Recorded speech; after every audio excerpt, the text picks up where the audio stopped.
Hello everyone, and welcome back to X-Ranger.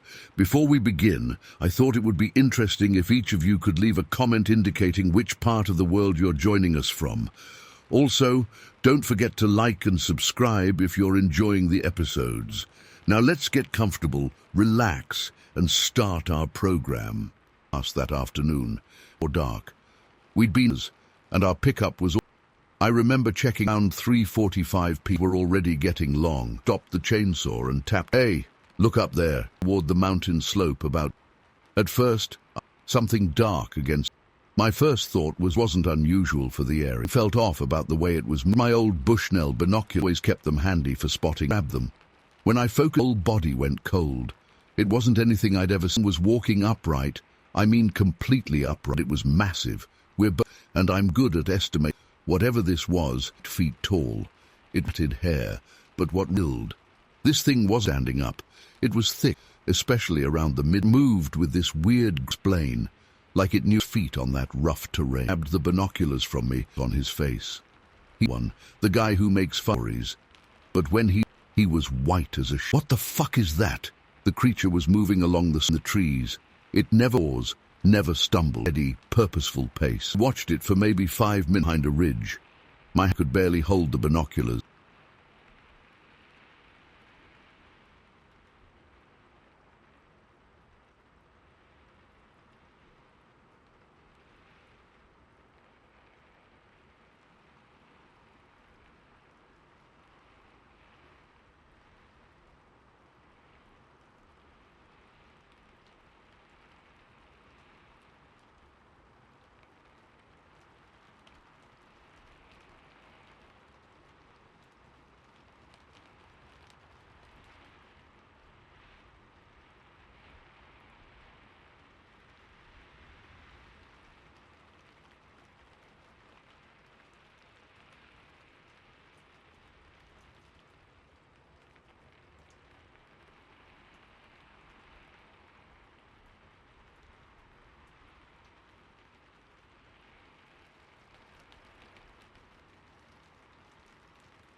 Everyone around here laughed them off. Nobody right. But their own men, scared out, couldn't explain. Loading the truck and get out of fading fast anyway. Stick around after dark, than we ever had. Just throwing the last logs in every few seconds. At that ridge. I've lived in Wyoming. I know what bears sound like. Every think of. But this wasn't anything natural. High-pitched screech that then dropped into this deep that I could feel in my chest from the direction of the river, yards away. Molding. We didn't eat pieces of wood. While Mike threw the chainsaw the whole time, that sound louder and more intense was getting close. Started on the first try, and I've never driven that mountain in my life. We was 10 minutes. Mike broke the silence. Anyone about this? He said easy. We made a pact right there but that night changed. We never went apart again. We would, always together, always leaving well. The thing that really gets is how deliberate it all.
We'd heard stories wandering around. It was like it knew it. And that sound, I still hear it in my dreams. It wasn't just a random animal, like a warning. Since then, saw. But none quite match what the size, the way it moved, sound. It was all, and the worst part is there. Whatever we roaming those mountains, publicly before, about it sometimes, usually trying to convince ourselves the nation. But that wasn't a bear suit, wasn't anything in our world. Have their theories, ancient secrets about creatures. Others blame it on government wildlife. I saw it with my own eye. Thing for certain, there's that defy explanation. Mind us, we're not as alert. I still hunt, but something changed. Now I always make sure, and every time I'm out feeling that something's watching, something that doesn't want. Story 2, just for over 25 years, and that summer of 2003 nights.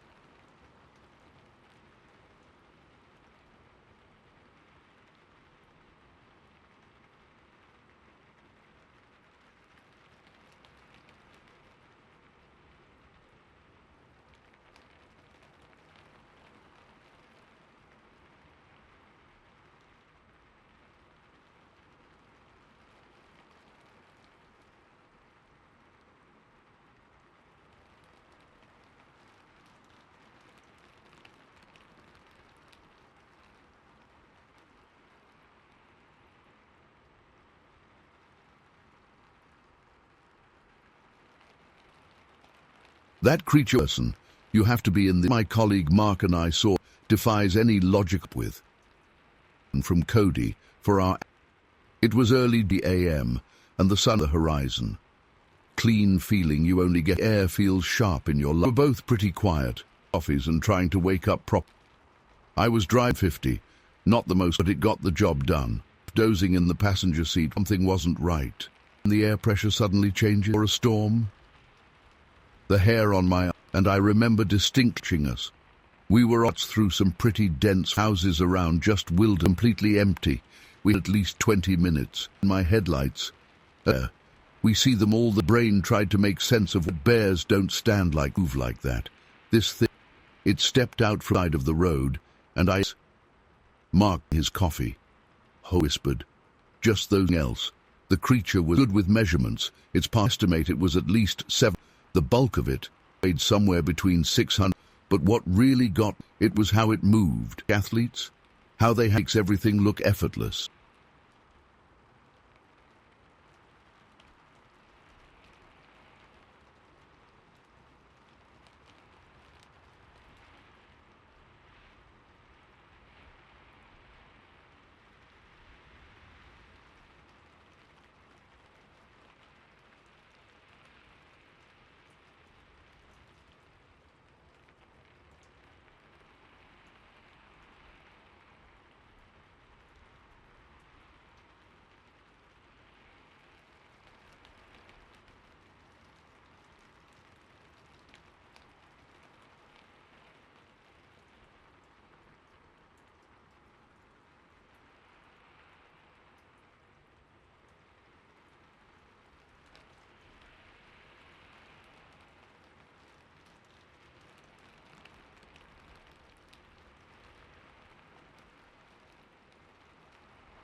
Despite its crossed that road like it was steps, just 3 aids.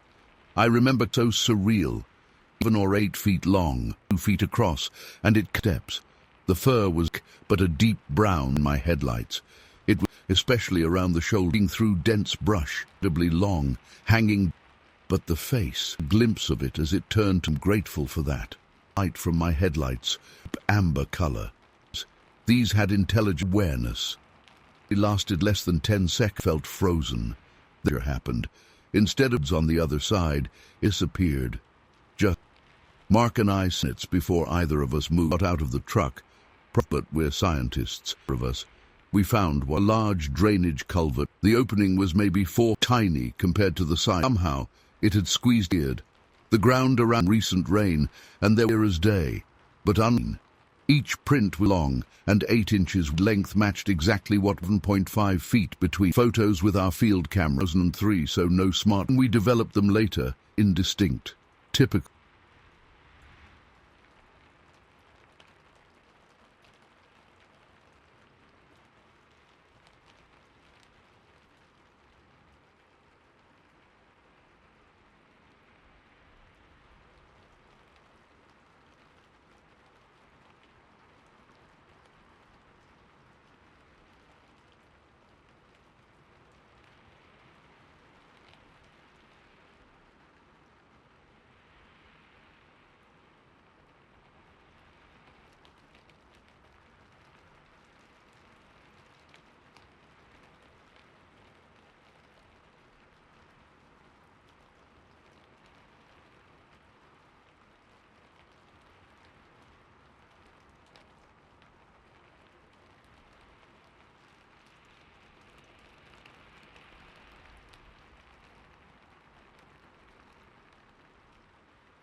That's how this, I think, validates what we discussing at first. Hotel rooms that night could remember about the encounter. Every measurement.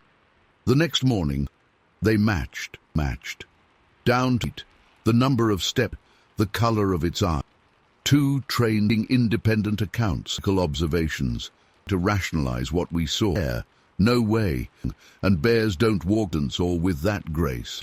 At 5:30, wearing something level quality, and to that culvert so quickly. We reported it to the, but I could tell by their face crazy or pulling their leg. An official report started, and we didn't eyes who saw Bigfoot. As I've heard other stories, similar descriptions.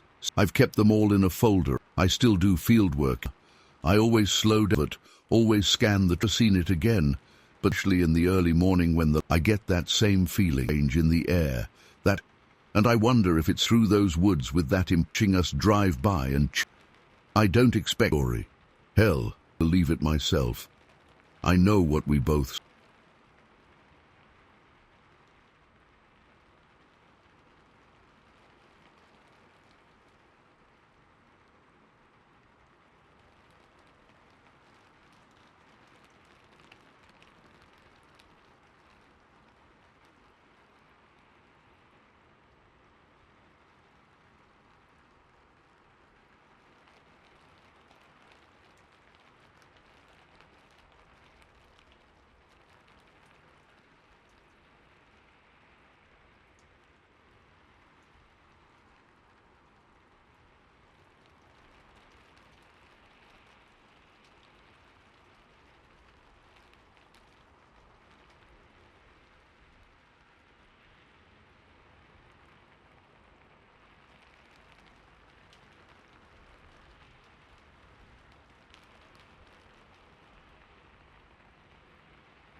But we did in this world that we don't fit into our neat. That morning taught me that lesson better than would.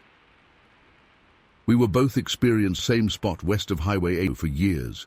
Nothing, just typical hunting trip, sometimes not. Early October 2000, everything I thought I knew. It started as a supply, planning a big hunting trip for and needed to restock our piles in from the highway. Traffic that day.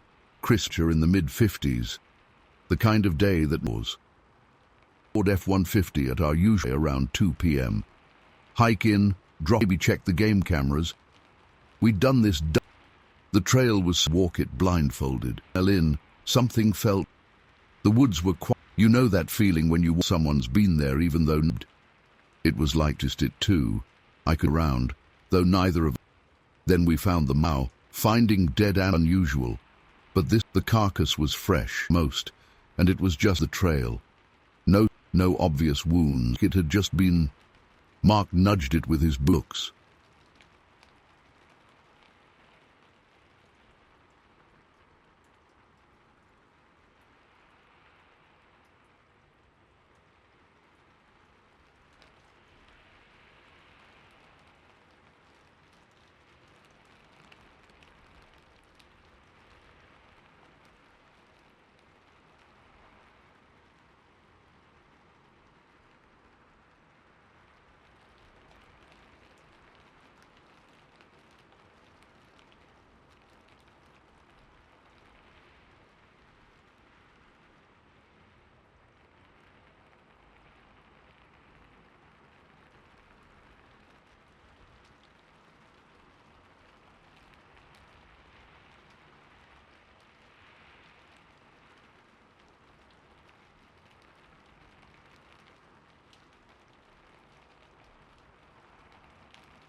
And I know that there are but we couldn't put our finger. We kept going, but the silence in the wood.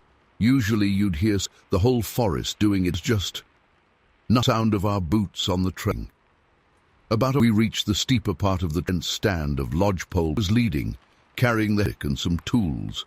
15 feet behind me with the feet. That's when I heard it. To our right, maybe 50. I stopped and turned to look, already staring in that direction.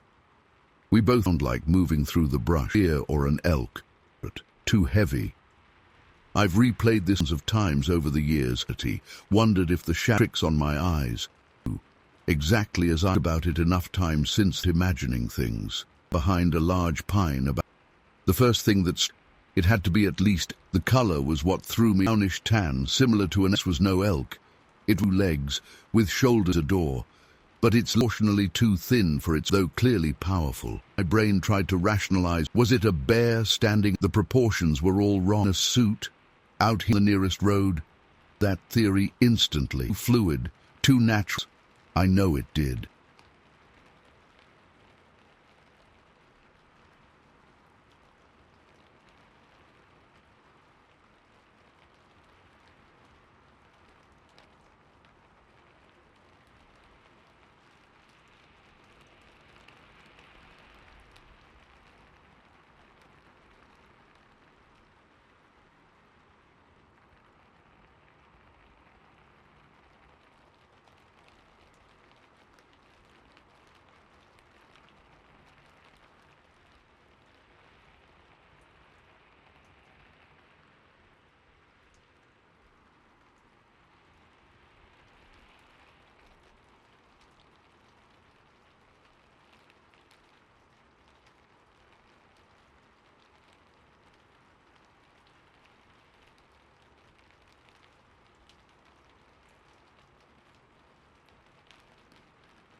Sumption, and though I couldn't make it at that distance, my whole, that primal fear.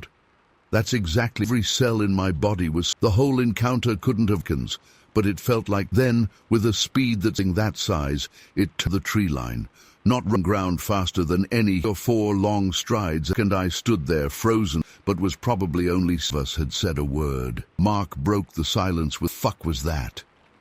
I'd never heard him sound. This was a guy who'd face down. That's when we heard the direction where the creature had away now. I've heard its roar and mountain. This was different. Almost like a human moan, until it was just undering again to a guttural still in my chest. Through the trees, and 10 degrees. What to do next? Back to the truck as fast as that primal part, but some still that running might be the word. The whole way back, we king in the distance. All left, never directly but pacing us. I'm shut carcass was gone when we just gone. That details thing else for some reason.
Without actually seeing I've never felt such relief vehicle.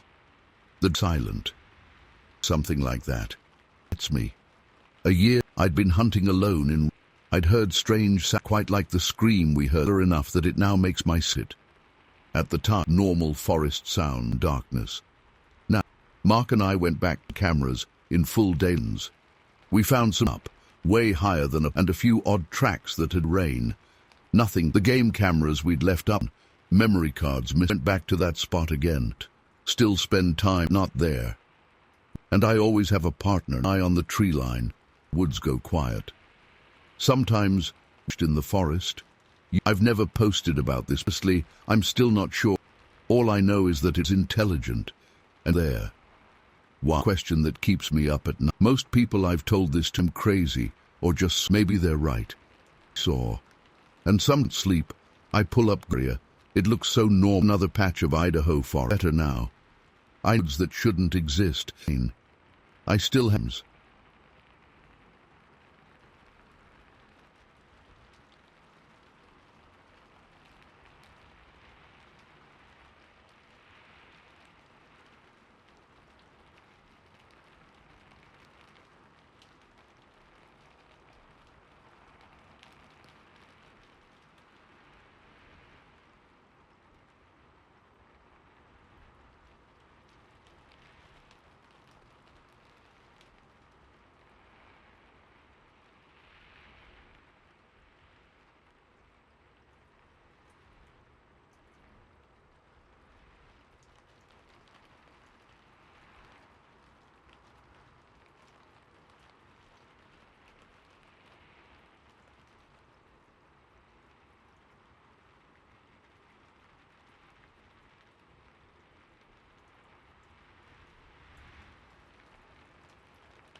We made it, but dreams where I'm back instead of the creature turning toward us. Or I see what happens next. That's for the best. Whenever I hear about other sides, and there have been a few, get that same cold feeling, because I know they're not making exactly what they saw. I knew what it was. I know, but what I expect East Gate has now. I've always been someone who needs hard everything unusual, but thing at you that completely what's possible. Photographer. Mostly magazines and websites. I was driving back to Cody, outing locations for a dawn. It was early October, turned cold enough that for the season.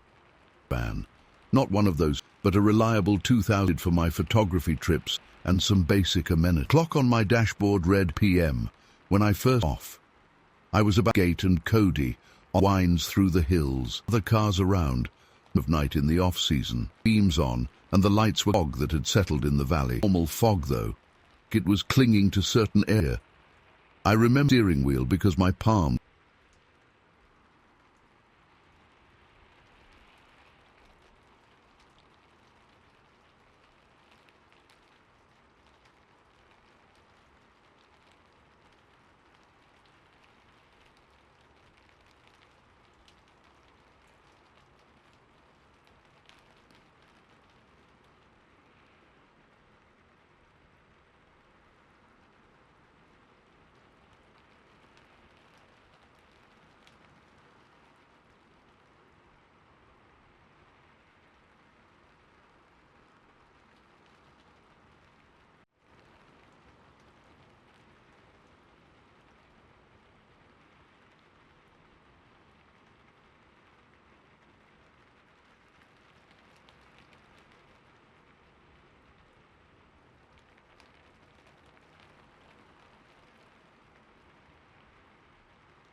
I think some part of me all right.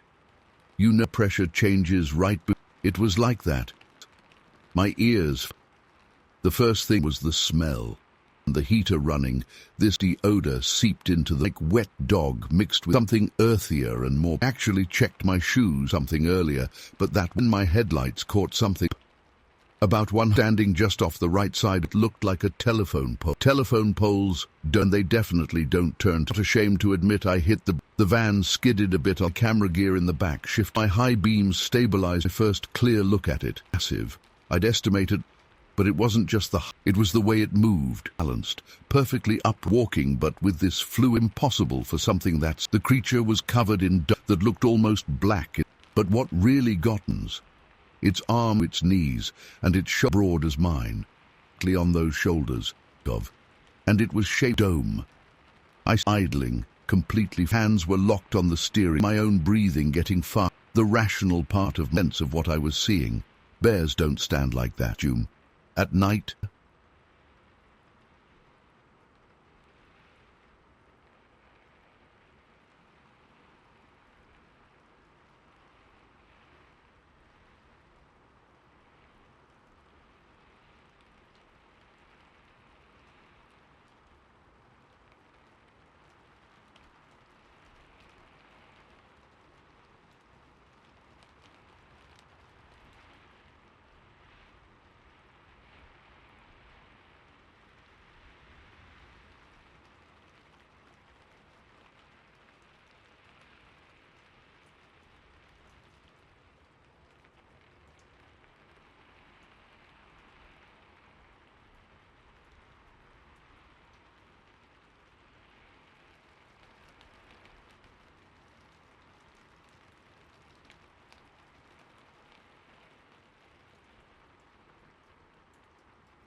Looking fit.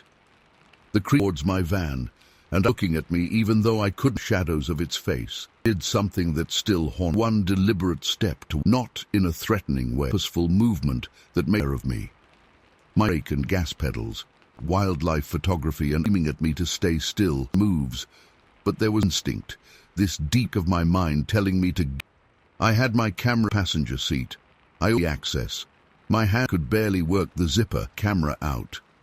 Over years of photographing, grabbed the camera, it to my eye. The creature, it wasn't a run or as this smooth, rolling around faster than anything to move. Threw it to the edge of my headlight, my camera in my lap, the gas. The van second on the wet pavement. As I accelerated of the figure in my side and chasing me, thankful standing there, just as reached. Then up. I drove well above the speed limit. My hands had to grip the steering wheel with me. The smell was afterward, even after I was open to air it out, all that night.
None of the explanation in my mind. Tried the next morning, hoping I'd managed to connect. But either much, or I never act. All I had were Faye. It was when I came across an article about cast. Researchers believed to be a Bigfoot. Known areas of activity in between Yellowstone and everything clicked all over again. Stretch of road several times during daylight hours. Anything like what I encounter. Sometimes, when the fog, I catch that same wind, and every time my palms start sweat, same pressure feeling. This story sounds. A year ago, I would have been, or a misidentified. I know what I saw. Photographing wildlife in all. I know what bears look like, what elk look like. Nothing else entirely. If he work in the area, but at night anymore. Serious dashboard cameras in case. Again, to prove to my crazy. But have another encounter like things in this world aren't meant to be. That's okay. Isn't the fear I felt that was intense enough. Had ever since. This, that everything I thought I knew might be wrong.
I kept repeating that we can't explain beside us, just outs.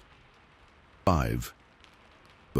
And I'd driven out of Cody to explore some spotted on my topographic was perfect, crisp skies, and the apple colors.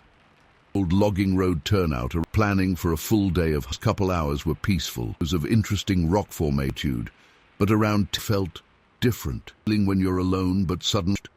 That's exact. First I tried to shake it off. Of wildlife before, you name it. The birds had gone quiet. Sign in the wilderness, hearing these weird sounds, but not like when a deer rush. These were like something parallel to my path. God, the foot's continuous like an animal. They would stop when I moved. Whatever mimicking my movements. Admit my hands were shaking.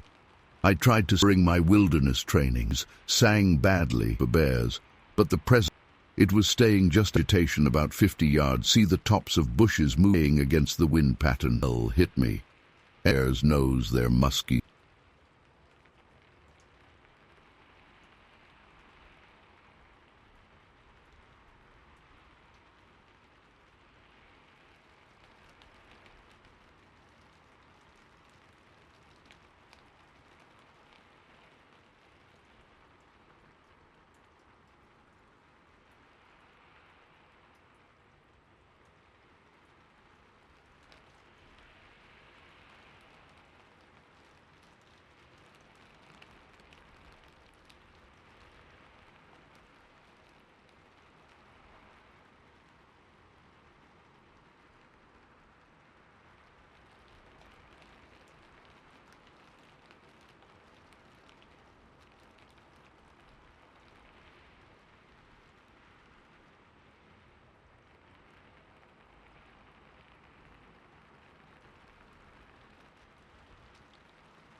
That there might be, like wet dog. It was so strong it made. I've been around decomposed, but this stench was unique.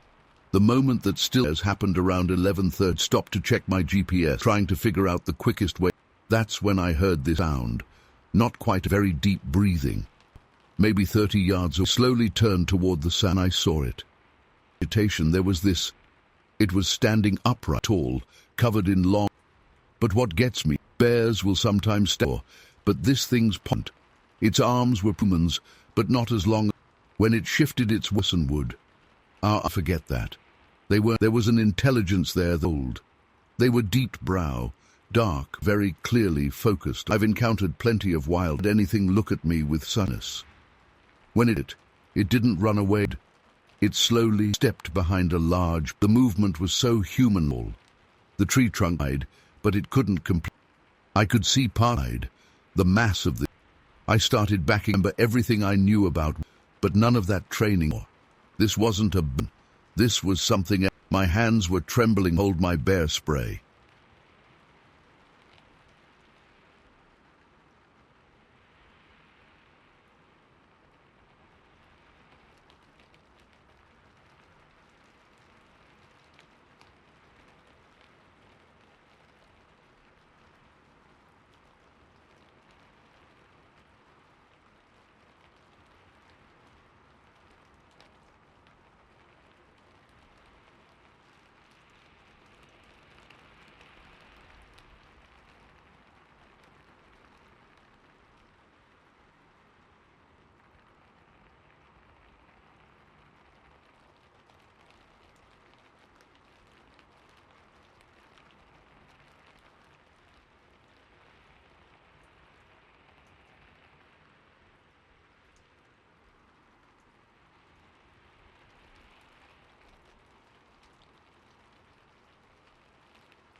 This was completely different.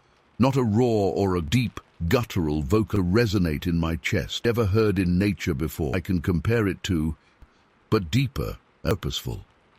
That wildlife safety and rapid move, but in that instinct took over. Brush behind me, much eyes should be able to move. Thing is, it seemed than chasing me. Direction, rather than.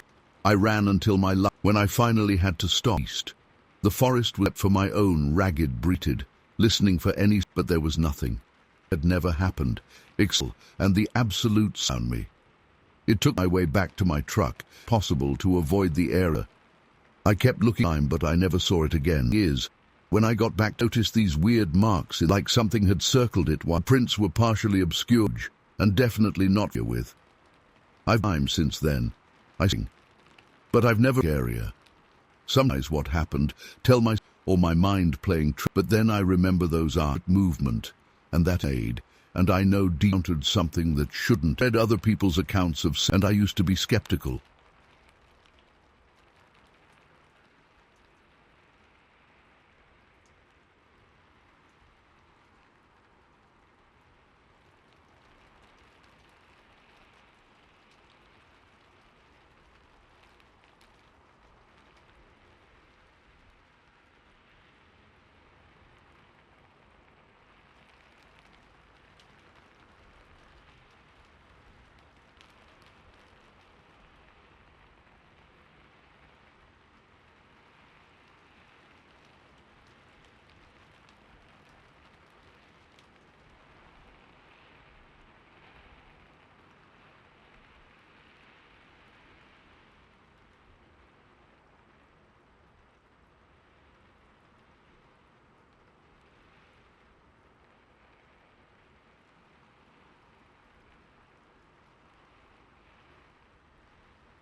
Then it made this sound, Wyoming wilderness that I don't care if I know what I saw, never see it again.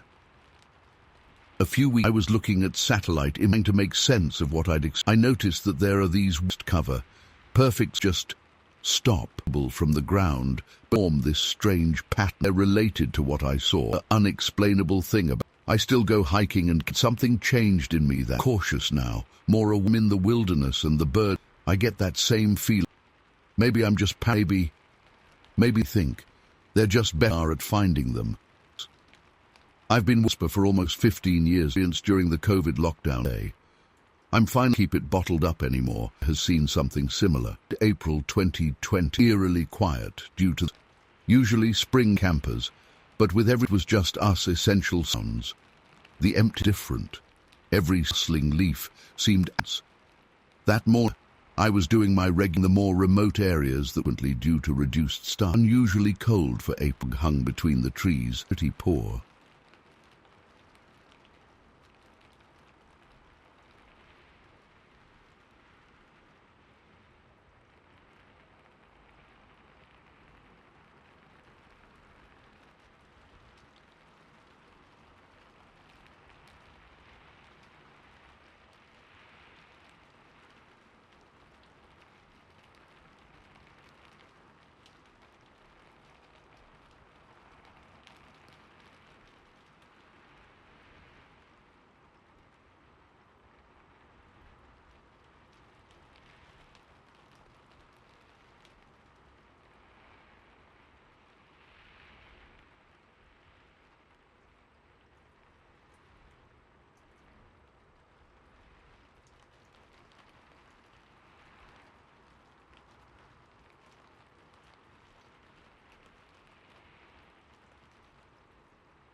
There's something out.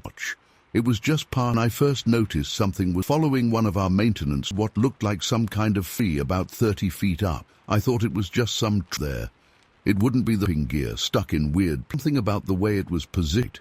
It seemed not randomly caught. Binoculars out to take a close and my blood ran cold. What was fabric was actually, and hanging there bunches, was a human. My hands were shaking so binoculars.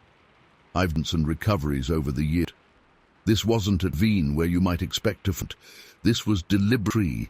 I radioed. My supervisor thought we all cope with stress. Humor isn't uncommon in our, but he could hear the tremor in my serious. He turned wait for the police to arrive. 5 minutes waiting for the life. I could and with each passing more details that I wished skull wasn't just placed there into a fork in the branch and purposeful.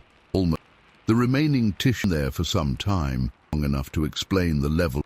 When the police arrived, special equipment to reach.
I remember checking one of the officers mentioned persons reports from the area. Remembered something that made my about 3 years ago missing in the park. We never found any trace of. But what happened even more disturbing. As the forensics team was docking, one of them spotted something in an yards away, another one in a different tree. At the end of the day, they had found remains, all in locations to reach without professional. The weird thing was, fresh remains suggested these people had died. One set was estimated old. But here's what we regularly patrol. The trees are visible from our main. There's no way we wouldn't have known in the trees for years. It appeared overnight. More police and they interviewed me asking if I'd noticed anything weeks. The truth being so empty due to cult unusual.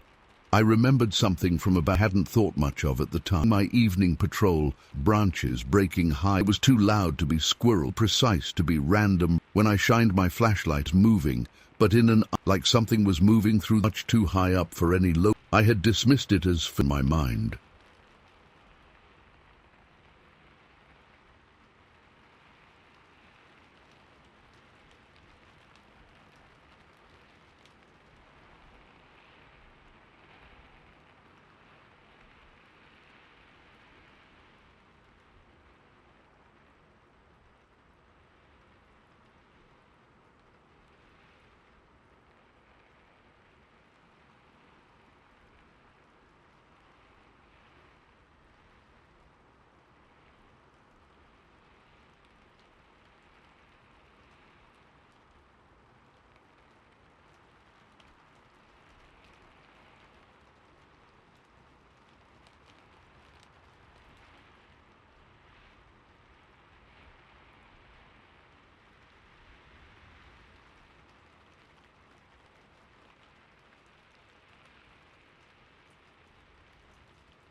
As they worked to retrieve command center in our range the next few days, they 11 sets in to identify 8 of them DNA. Cases from all over the country to 2010. From 2018, any connection to each other. The only common thread vanished without a trace. To me was how the remains wasn't random. To face east, at exactly the same height and 32 feet up. Cured in the branches, structure and climbing tech, the work of an amateur. The investigation where they never found any use fingerprints, no DMs, no traces of to climb the trees. Team said it looked like the remains somehow before being, but they couldn't determine exactly. What makes this is that it started. After we never found any more. The FBI maintained surveillance, but nothing else ever. Eventually scaled back the. Now it's just another cold keeps me up at night. Had to have been placed there recently. We would have found them otherwise. So pandemic, when the park, something or someone was placing these grim eventually find them. But everything feels different.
The investigator trails. I find myself wondering what else might. The worst part, why he during the pandemic? These at all? Them. Was it sometimes when I'm on quiet mornings when the fog hear strange noises from the is moving in ways they shouldn't quite match any animal. Myself, it's just the wind and being overactive after it. But deep down, whatever was responsible for don't believe for a second that I think it's still out there, moving. For what I never find out. Is closed now, but records of any unusual notice in the trees, trying to make sense of what happened to spot a pattern that everyone. All I know is that the same way again. Once found peaceful and like they're hiding something. But here alone, I can't. That something is watching me. Last week, I was high up on one of the trees. They looked like larger and deeper than anything. I reported it. There's nothing to invent. Pictures though, added them. Maybe someday they're just another piece of the. I've thought about quitting Orbs somewhere else. Here. Maybe or maybe it's happened.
Every morning when I start my silent prayer that to up and find something new.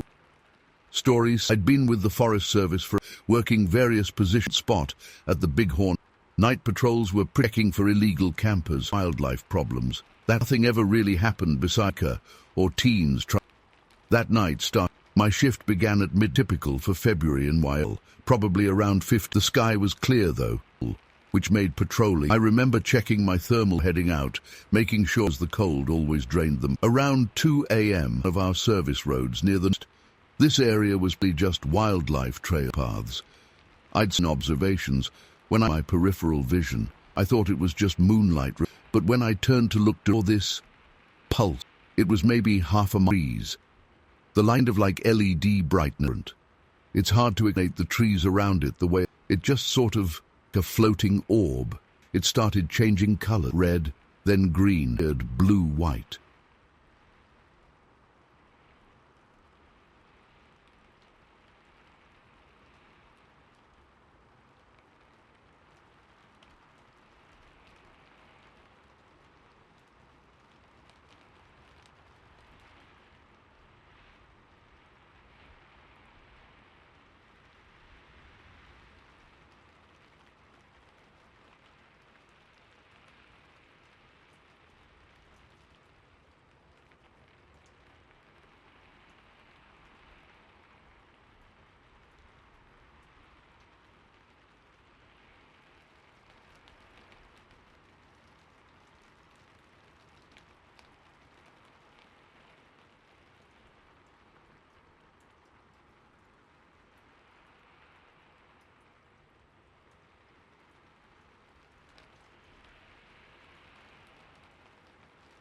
All I know is that some hikers had gotten lost. Emergency signals, emergency light I'd ever seen, in my position to investigate a possible. Looking back, I wish, but I had a job to do. Gear and started hiking. The snow was about knee deep, even with my snowshoes. As I got closer, they just one after another of them, all pulsing. They were moving in ways, no pattern, no, just floating and weaving.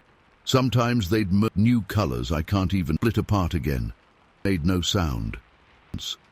Even the north, which anyone who's had sign, the temperature, really dropped. The thermometer I carried went from 10 in minutes.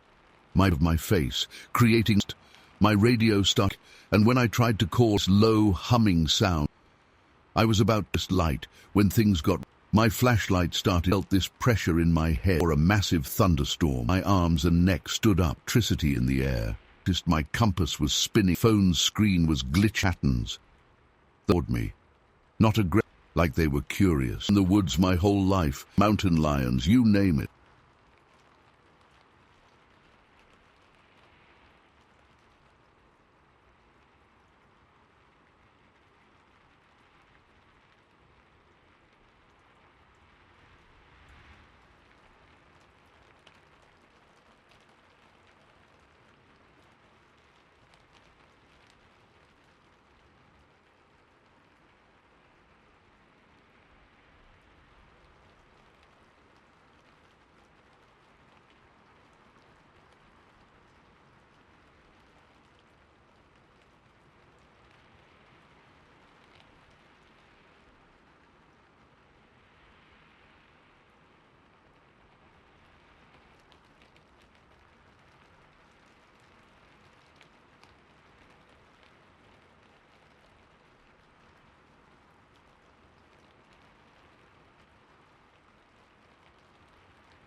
But nothing has ever made me feel the kind of primal fear I felt at that moment.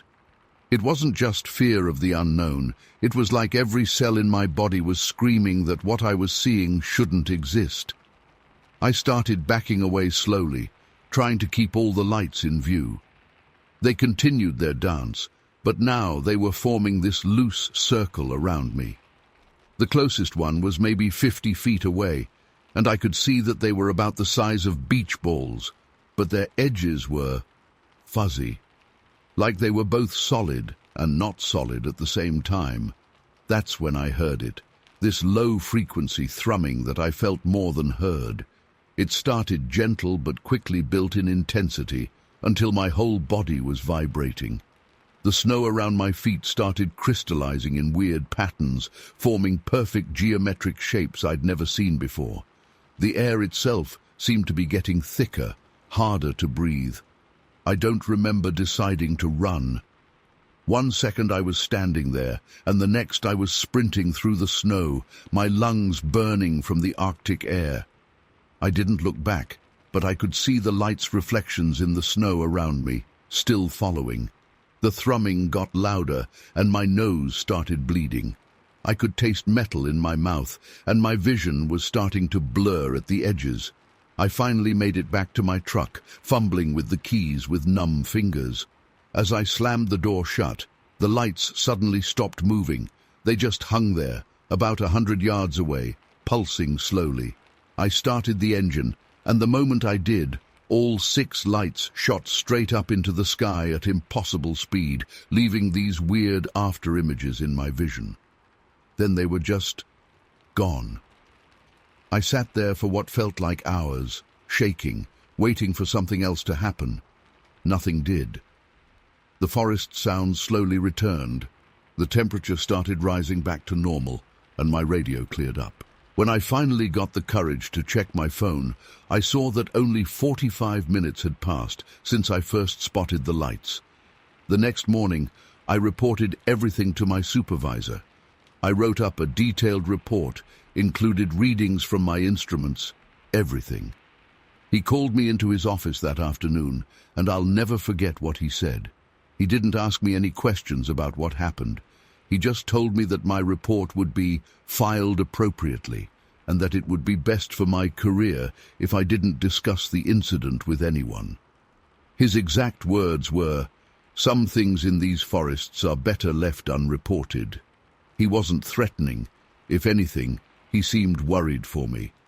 I quit 2 months later. Couldn't handle being in those woods anymore, especially at night. I kept expecting to see those lights again, to feel that unnatural cold and pressure. I've spent countless hours researching similar incidents, looking for any explanation that makes sense. I've found a few similar reports from other forest workers in the region, but nothing that exactly matches what I saw. I still can't explain what happened that night. Were they some kind of natural phenomenon? Military technology? Something else entirely? All I know is that what I saw was real, and it fundamentally changed how I view the world. There are things out there that defy explanation, things that make you question everything you think you know about reality. I haven't been back to that part of the forest since then. Sometimes I dream about those lights, about the weird patterns they made in the snow, about that feeling of wrongness they brought with them. I wake up with that metallic taste in my mouth and the echo of that low thrumming in my bones. The worst part isn't the not knowing. It's the certainty that whatever I encountered that night knew exactly what it was doing. Those lights weren't random. They were intelligent, purposeful. And sometimes, late at night, I can't shake the feeling that they're still out there, still watching, still waiting. For what? I don't want to know. I'm sharing this now because people need to know what's happening in our forests. Maybe someone else has seen something similar. Maybe someone has answers. Or maybe, just maybe, sharing this will help me finally move past that night. But one thing's for certain, I'll never look at the night sky the same way again. Story 8. I've been a forest ranger in Wyoming for over 12 years now, and what happened last summer in Douglas still keeps me up at night. I've always been the skeptical type, the kind of person who needs hard evidence before believing in anything. But after what I experienced that day in July 2020, I honestly don't know what to believe anymore. It was supposed to be a routine patrol of the Crimson Trail. We'd been getting some strange reports from hikers over the previous week, complaints about weird noises at night, and finding their campsite supplies scattered around in the morning. Nothing too unusual for wildlife activity, or so I thought. My colleague Mike and I decided to do a thorough check of the area, starting early in the morning when the summer heat hadn't kicked in yet. The morning started normally enough. The air was crisp, and there was that familiar pine smell that I've grown to associate with my job. We'd been walking for about an hour, checking the usual spots where people tend to camp, when we started noticing something off about the environment. There were broken branches everywhere, but not in the way bears usually do it. These were thick branches, snapped clean off trees at heights that would be impossible for any normal wildlife to reach. I remember checking my watch. It was around 8:45 a.m. when we heard the first sound. It wasn't like anything I'd heard in my years of working these trails. The best way I can describe it is like a cross between a gorilla's roar and the low rumble of distant thunder, but much closer and more deliberate. Mike and I looked at each other, and I could see he was just as confused as I was. We've dealt with every kind of wildlife in these parts, but this was different. We radioed back to base to report the unusual sound and continued our patrol, though with much more caution now. About half a mile further up the trail, we found something that made my blood run cold. There were footprints in a muddy section of the path. Massive footprints, easily 16 inches long. They were clearly defined, showing 5 toes, but much larger than any human foot I've ever seen. What really got to me was how fresh they looked. The edges were still sharp, water was still seeping into them. Whatever made these prints had passed through very recently. That's when the rock flew past my head. I'm not talking about a pebble or even a regular-sized stone. This was a boulder the size of a basketball, and it missed me by inches, slamming into a tree behind us with enough force to strip off bark. The crazy thing is, it came from uphill, at least 50 yards away, through dense forest. The strength needed to throw something that size, from that distance, through all those trees. It's just not human. Before we could even process what had happened, we heard the sounds. Multiple sources of those same raw rumbles, but now they were all around us. They were communicating with each other, I'm certain of it. The calls had a pattern, like they were coordinating something. That's when we saw the first one. Through the trees, maybe 40 yards away, standing partially behind a thick pine, was something that should not exist. It was massive. I'd estimate at least 8 feet tall, covered in dark, reddish-brown hair. But it wasn't just some animal standing on its hind legs. The way it moved, the way it watched us. There was intelligence there. It was analyzing us, planning. Mike started to raise his rifle, but I stopped him. Something told me that would be the worst thing we could do. The creature, I guess you'd call it a Bigfoot, was just watching us, its head slightly tilted. But then we heard movement to our left, and that's when I realized we were dealing with a group of them. 2 more appeared through the trees, smaller than the first one, but still enormous by human standards. They were moving in a way that seemed coordinated, like they were trying to flank us. I've seen wolves use similar tactics, but seeing it from creatures of this size was terrifying. Then the big one, what I can only assume was the alpha male, did something that still haunts me.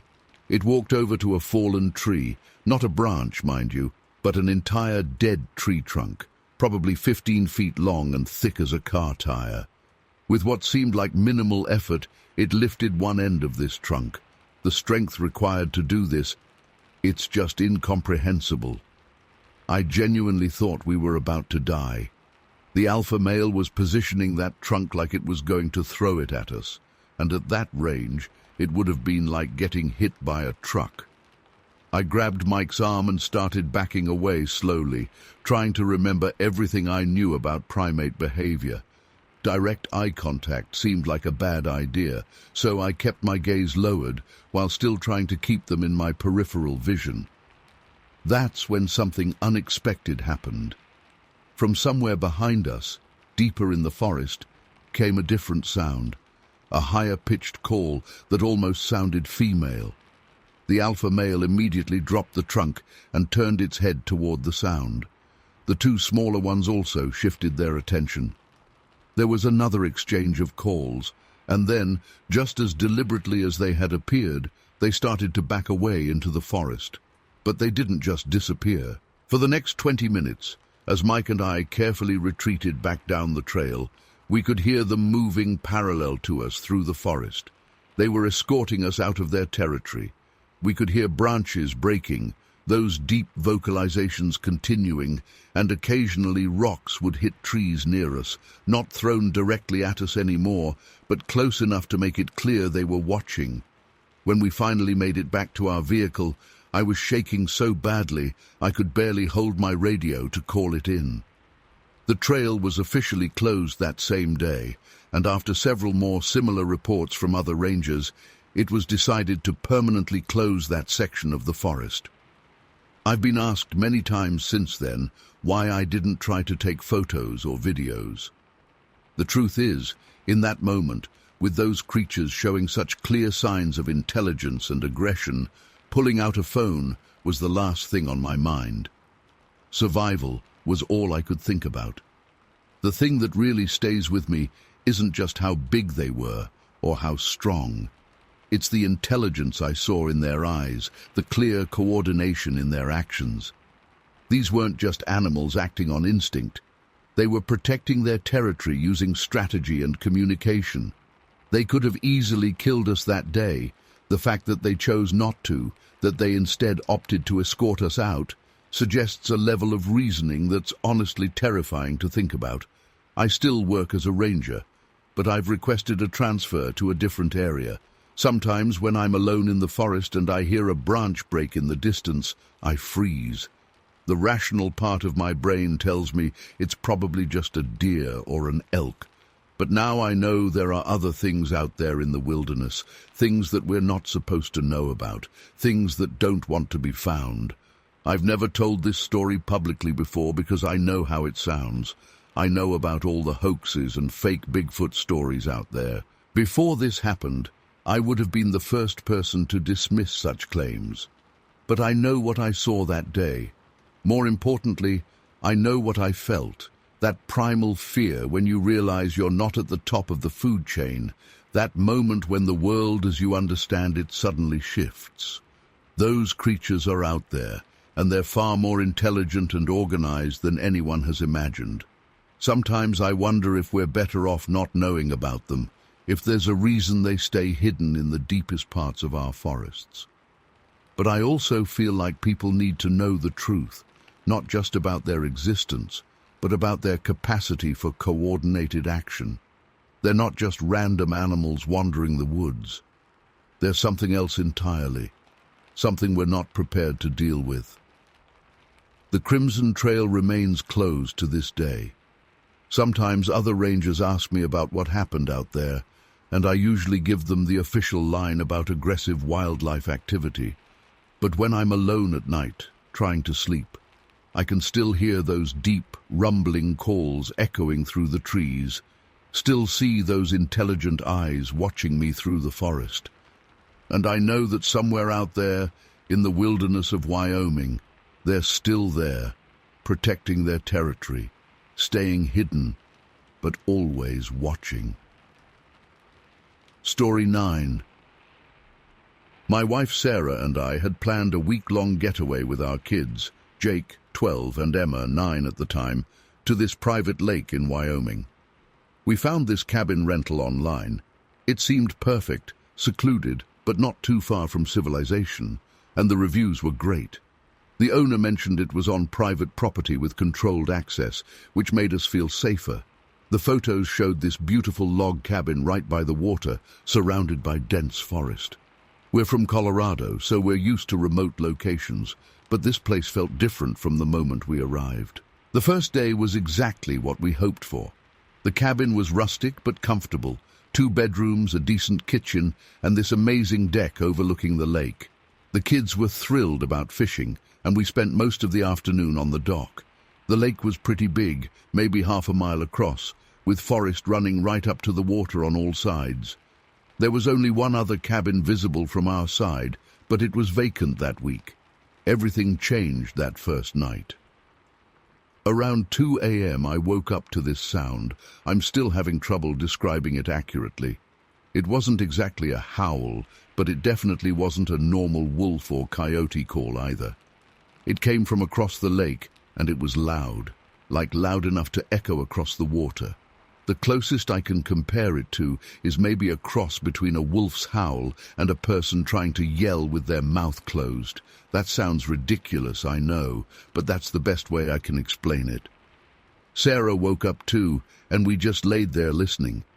The sound came again, and this time it was answered by something closer to our side of the lake. That's when the kids came into our room. Emma was crying, and Jake was trying to act brave, but I could tell he was scared too. We told them it was probably just wolves, but I didn't believe it myself. I've heard wolves plenty of times in Colorado. This was different. The next day, we tried to act normal. The kids stayed closer to the cabin while fishing, and we noticed there weren't many birds around, which seemed odd.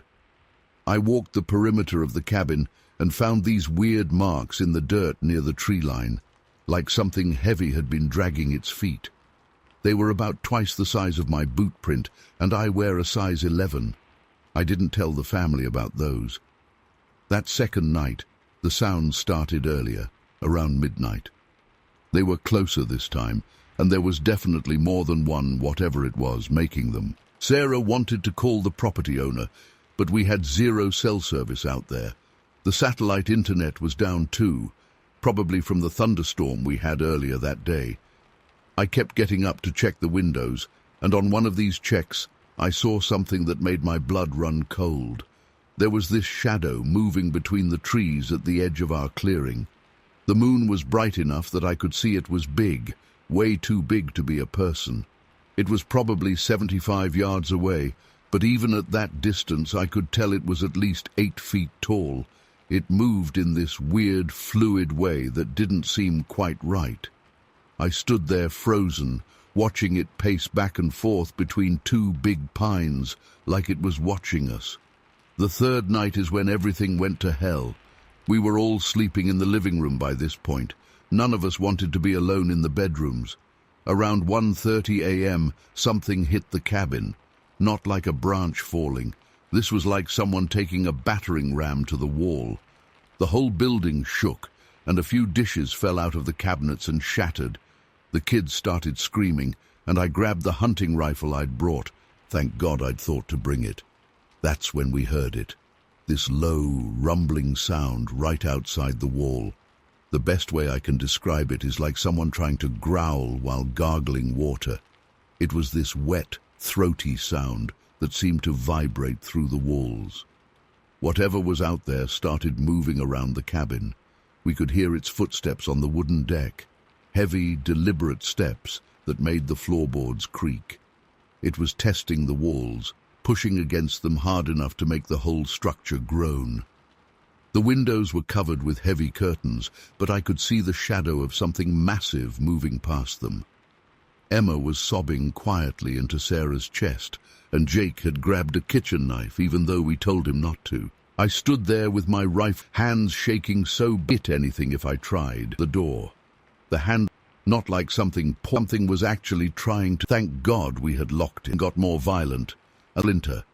I yelled or what I said, just fired a warning shot through. The sound that came up, never heard anything like it. It was this roar that once, so loud it was angry, but human quality to it. Like shot meant. Side, but it was moving. There were splashing sounds, more of those calls from before, moving away into the forest.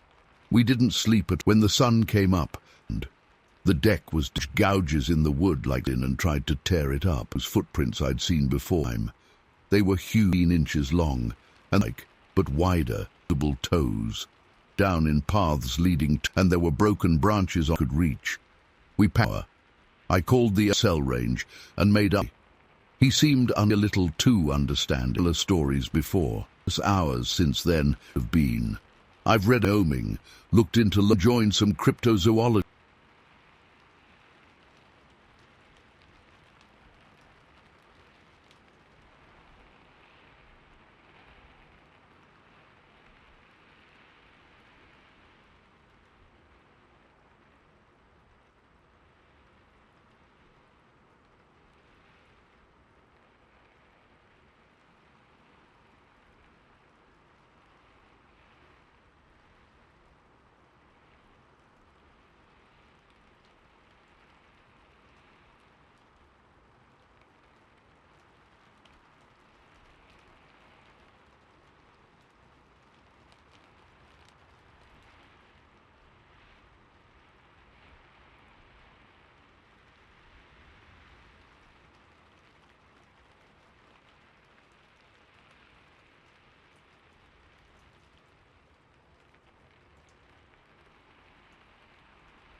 Nothing quite matches what we experienced.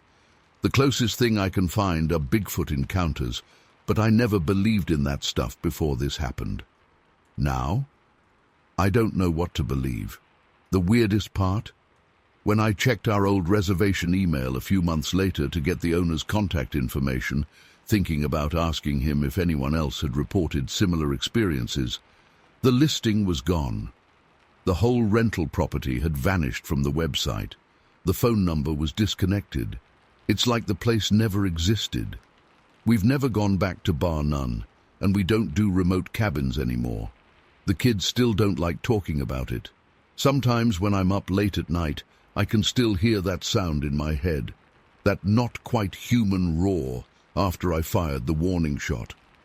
I catch myself wondering if it's out there somewhere, if it remembers us, if it's still watching other families who venture too far into its territory. I know how this all sounds. If someone had told me this story before it happened to me, I wouldn't have believed them. But every word of it is true. I don't expect anyone to believe me, but I needed to share this. Maybe someone else has seen something similar. Maybe someone else knows what's really out there in the forests of Wyoming. All I know is that something impossible happened to my family over those 3 nights, and will never be the same. I still have nightmares about those footsteps on the deck, that shadow passing by the windows, that moment when the door handle started to turn. Sometimes I wake up in a cold sweat, convinced I can hear that weird howl in the distance. Sarah says I talk in my sleep now, something I never did before, usually just repeating, "It's trying to get in," over and over. The rational part of my brain keeps trying to explain it away. Maybe it was a bear, maybe we all got spooked and our imaginations ran wild. But then I remember the way it moved, how it tried to open that door, how it responded to that warning shot with something that sounded almost like words. Bears don't do that. Nothing I know of does that. If you're planning a trip to Wyoming, especially around Bar None, just be careful. Stay close to populated areas, and if you hear something that sounds like a howl but not quite right, if you see shadows moving in ways they shouldn't, if you find footprints that look almost human but too big, get out of there. Don't wait around to find out what it is. We got lucky. I'm not sure everyone does. Story 10. It was late October 2011, and I was driving back to Salt Lake City after visiting my sister in Rock Springs. I'd left later than planned because we lost track of time catching up. The clock on my dashboard read 11:47 p.m. when I passed through Green River, Wyoming. The roads were empty. That stretch of 95 usually is at that hour. Just me, my old Honda Civic, and miles of darkness ahead. I remember having the radio on low, some late-night talk show keeping me company. The air was crisp, and I had my window cracked open slightly to help stay alert. My high beams were on, cutting through the darkness. It was one of those clear nights where you can see every star in the sky, but down on Earth, everything beyond your headlights is just pure black. About 15 minutes outside Green River, I noticed something odd about the darkness ahead. You know how your eyes play tricks on you during long night drives? At first, I thought that's all it was. But as I got closer, I realized there was something moving on the right side of the road. My heart started beating faster before my brain could even process why. That's when it stepped onto the highway. I'll never forget this. The thing was massive, easily 8 feet tall, maybe more. But it wasn't just the size that made my blood run cold. It was how it moved. 2 legs, walking upright, but not like a person. The stride was too long, too fluid for something that big. Its arms, I could see them swinging, were way too long, hanging almost to its knees. I instinctively eased off the gas, but I was still doing about 60 mph when my headlights fully illuminated it. The creature was dark, not just black, but like it was absorbing the light from my high beams. No eyeshine, no reflection at all. Just this massive silhouette that seemed to drink in the light. The fur, or whatever covered it, looked matted and thick. This all happened in seconds, but I remember every detail with painful clarity. The way it turned its head toward my car as it crossed. I couldn't make out a face, thank God, but I felt it looking at me. Not like an animal spotting a car. It was aware, intelligent. That's what really shook me. My hands were clenched so tight on the steering wheel that my knuckles hurt. I was afraid to hit the brakes too hard. You know how they warn you about sudden stops when you see wildlife on the road. But this thing, it wasn't wildlife. It moved with purpose, deliberate steps across the asphalt. Here's the part that still keeps me up at night. It should have taken that thing at least a few more steps to clear the other side of the road. But it didn't. One moment, it was there. This impossible shadow crossing in front of my car, and the next, nothing. Just empty road bathed in my headlights. No movement in the sagebrush on either side. No sound. Nothing disturbed at all. I drove the rest of the way to Salt Lake City without stopping. 4 hours straight, hands shaking, checking my mirrors constantly. The radio stayed off. I just couldn't handle any noise at that point. My mind kept replaying those few seconds over and over, trying to make sense of it. When I got home, I sat in my parked car for almost an hour, just staring at nothing. I couldn't bring myself to tell anyone for months. Who would believe it? Eventually, I tried researching similar sightings in that area, found a few vague reports from truckers over the years, but nothing exactly like what I saw. The The thing that really gets to me isn't just what I saw, it's what I felt. You know that feeling when you suddenly realize you're being watched? That primal instinct that makes the hair on your neck stand up? This was like that, but 1,000 times stronger. Like every cell in my body was screaming that I was in the presence of something that shouldn't exist. I still drive that route sometimes. I have to visit my sister. But never at night. Never again. And every time I pass that stretch of highway, even in broad daylight, my hands get sweaty on the steering wheel. Sometimes I catch myself scanning the sagebrush, looking for something I hope I never see again. I don't expect anyone to believe this story. Hell, some days I wish I could convince myself it was just road fatigue or my imagination. But I know what I saw. That thing was real. It was there. And the way it disappeared. That's not something you can explain away with tired eyes or tricks of light. The rational part of my brain has spent years trying to make sense of it.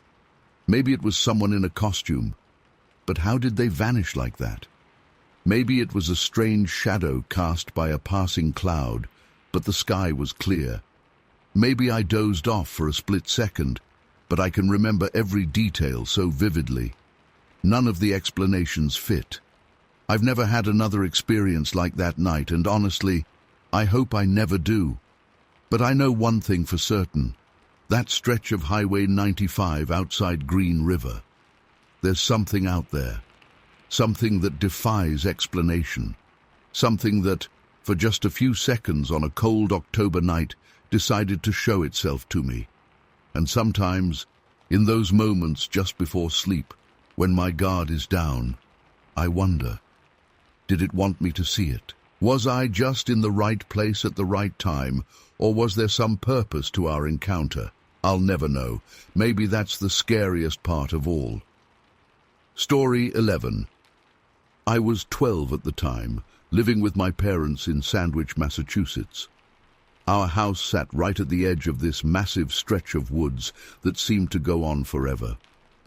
My parents both worked at the factory in town, and sometimes they'd have to pull double shifts. That particular day in late January, they were both working late, and I was home alone after school. It was already getting dark around 4:30 p.m. You know how winter is in New England. I was in the living room doing my homework, sitting on the floor with my back against the couch and my textbooks spread out on the coffee table. We had this big picture window that looked out into the backyard, and beyond that was just endless forest. The snow had been falling steadily all day, covering everything in this thick white blanket. I remember I was struggling with some math problems when our old cat, Smokey, started acting weird. He was lounging on the windowsill like usual, but suddenly his ears perked up and his whole body went stiff. Then he started doing this low growl I'd never heard him make before. At first I just ignored him. Cats can be weird sometimes, right? But then he jumped down from the windowsill and ran upstairs, which wasn't like him at all. That's when I felt it. This weird sensation like I was being watched. You know that feeling when the hairs on the back of your neck stand up? It was like that, but 100 times worse. I tried to focus on my homework, but something kept nagging at me to look up at the window. When I finally did, I nearly pissed myself. There, pressed against the glass, was this face, but not a human face. It was covered in dark, matted fur, with these deep-set eyes that looked almost black in the dim light. The face was huge, maybe twice the size of a human head, and had this flat, wide nose. The thing that really got me was how intelligent those eyes looked. They weren't animal eyes, not like a bear or a deer. There was something eerily human about them. The creature and I locked eyes for what felt like forever, but was probably only a few seconds. Then it let out this sound, not quite a growl, not quite a grunt, but something in between. It was deep and resonated in my chest, even through the window glass. I was completely frozen in place, my pencil still hovering over my math homework. Then, as suddenly as it appeared, the thing pulled back from the window. but instead of dropping to all fours like I expected, I was still trying to convince myself it was just a bear. It turned and ran away on 2 legs. I'm not talking about a bear standing up briefly. This thing ran like a person, but with this weird loping gait. It crossed our backyard in maybe 4 or 5 huge strides before disappearing into the tree line. I finally snapped out of my paralysis and ran to the phone in the kitchen. My hands were shaking so bad I could barely dial. I called the Wilsons next door. Mr. Wilson was a hunter and always said to call if I ever needed help when my parents were working late. I was crying and probably not making much sense, but they must have heard the fear in my voice because they came right over. Mr. Wilson brought his rifle, and he and Mrs. Wilson found me huddled in the kitchen as far from the windows as I could get. While Mrs. Wilson made me some hot chocolate and tried to calm me down, Mr. Wilson and their teenage son went to check the backyard. They came back in about 15 minutes later, looking really confused. They'd found tracks in the snow, but not what they expected. Instead of the bear prints they were looking for, they found these weird impressions that Mr. Wilson said looked almost like hooves, but not quite right. They were too big for a deer, and the stride length between them was massive, like 6 or 7 feet apart.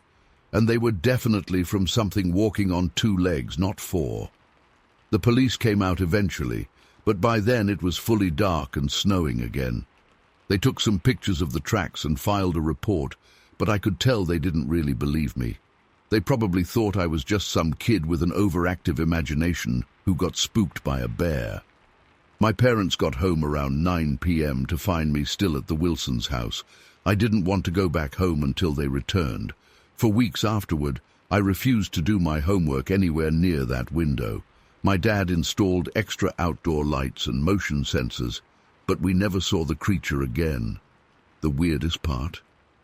A few days later, we found Smokey's collar in the backyard, about halfway between the house and the woods. The cat himself never came back.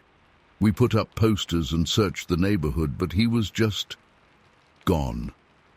Over the years, I've tried to rationalize what I saw. Maybe it was a bear with mange, or maybe my scared 12-year-old brain misinterpreted something normal. But then I remember those eyes, that deliberate way it looked at me, how it ran on 2 legs, and I know what I saw wasn't something that's supposed to exist. I still live in Massachusetts, but I moved closer to Boston years ago.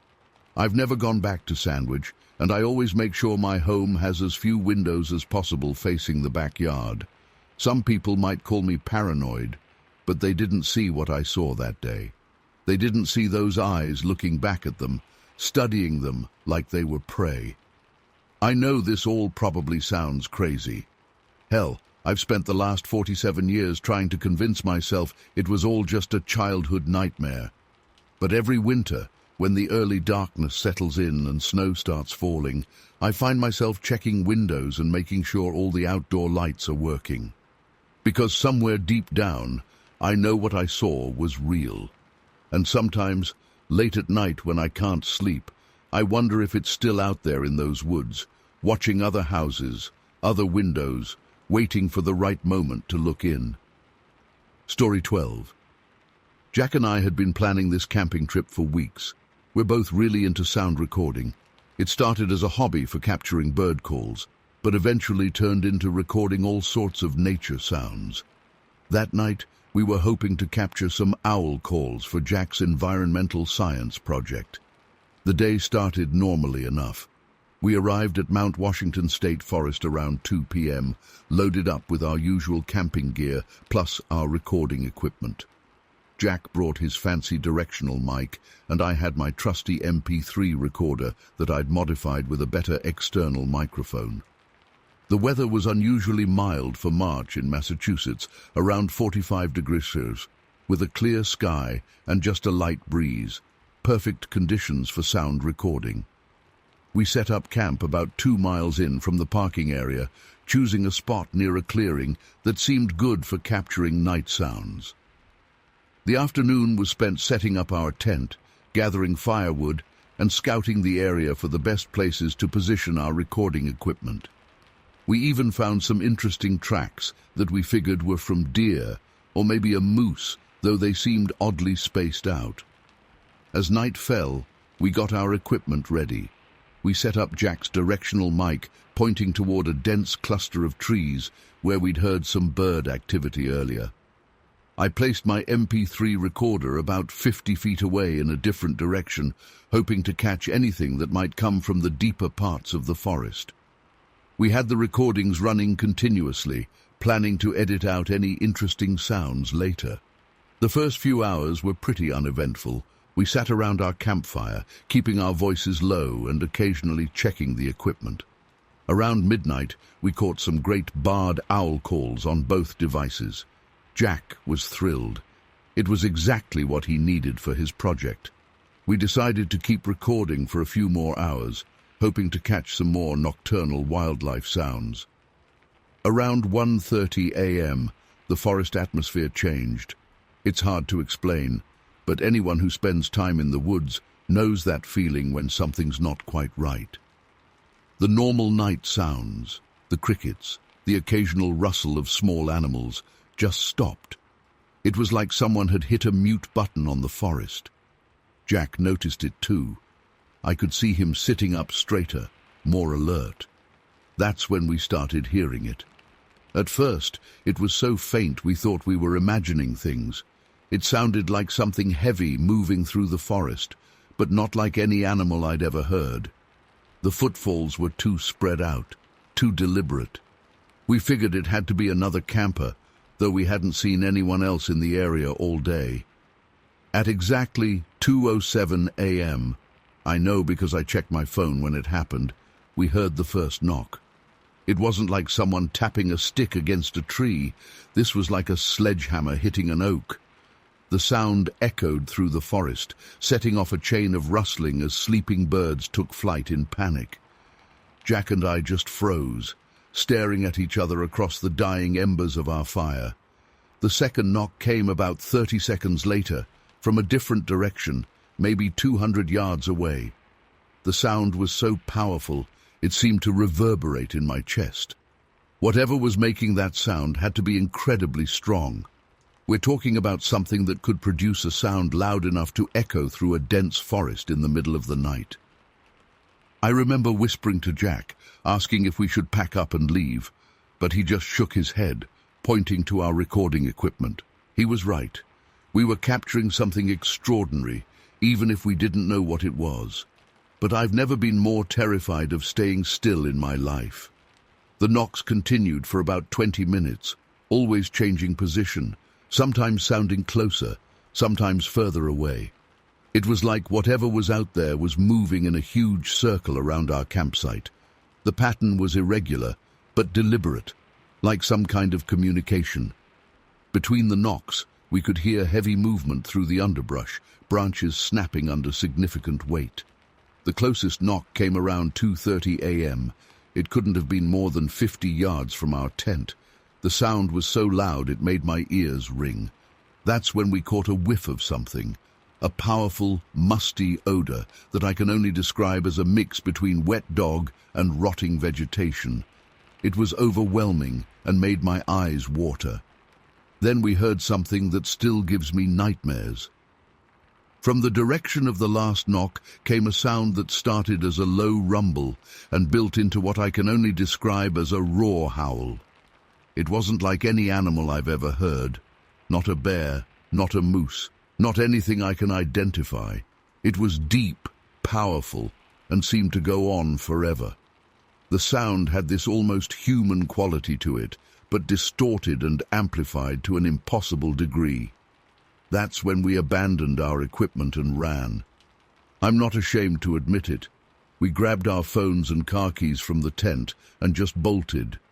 We left everything else behind, the tent, our sleeping bags, and most importantly, the recording equipment. We ran through the dark forest, stumbling and tripping, guided only by the flashlight on Jack's phone. The whole time, we could hear movement parallel to our path, keeping pace with us through the woods. We made it to the car in about 15 minutes, a 2-mile hike that should have taken an hour. I've never run so fast in my life. As we peeled out of the parking area, my hands shaking so bad I could barely turn the key, we heard one final knock, closer to the road than any of the others had been. We went back the next day, in broad daylight, with 2 other friends. Everything at our campsite was exactly as we'd left it, though the tent had been knocked over. Both recording devices were still there, still running, but when we tried to play back the recordings, we discovered that both devices had malfunctioned around 2 a.m. Jack's directional mic showed nothing but static, and my MP3 recorder had completely reset itself. I've spent countless hours since then trying to make sense of what happened. I've researched every animal native to Massachusetts, studied everything I could find about unexplained forest phenomena. I've read about other people's experiences with wood knocks in the Northeast, about strange encounters in the Berkshires. Some say it was a Bigfoot. Others suggest more mundane explanations like bears or other wildlife. All I know is that whatever was out there that night was unlike anything I've ever encountered before or since. Jack and I don't talk about that night much anymore. We still go camping occasionally, but never in Mount Washington State Forest, and never with the intention of recording night sounds. Some things I've learned are better left unrecorded. I still have that MP3 recorder tucked away in a box in my closet. Sometimes I think about trying to use it again, but every time I touch it, I remember that sound, that impossible, terrifying sound, and I put it right back in the box. Story 13. I'm a pretty experienced fisherman, been doing it since I was old enough to hold a rod. Night fishing has always been my thing, especially for catfish. There's something peaceful about being out there in the darkness, just you and nature. Well, at least that's what I used to think. It was mid-October, around 11 p.m.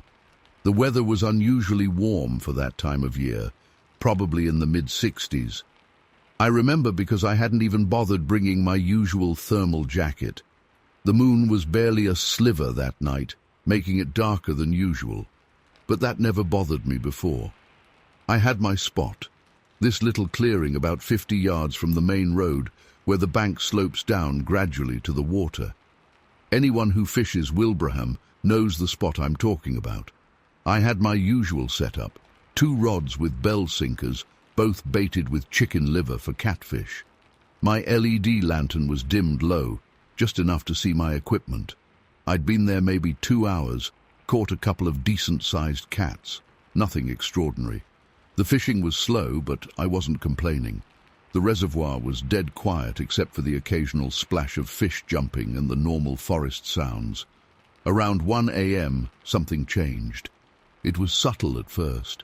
The crickets just stopped. You know how sometimes the woods go quiet when a coyote or something passes through?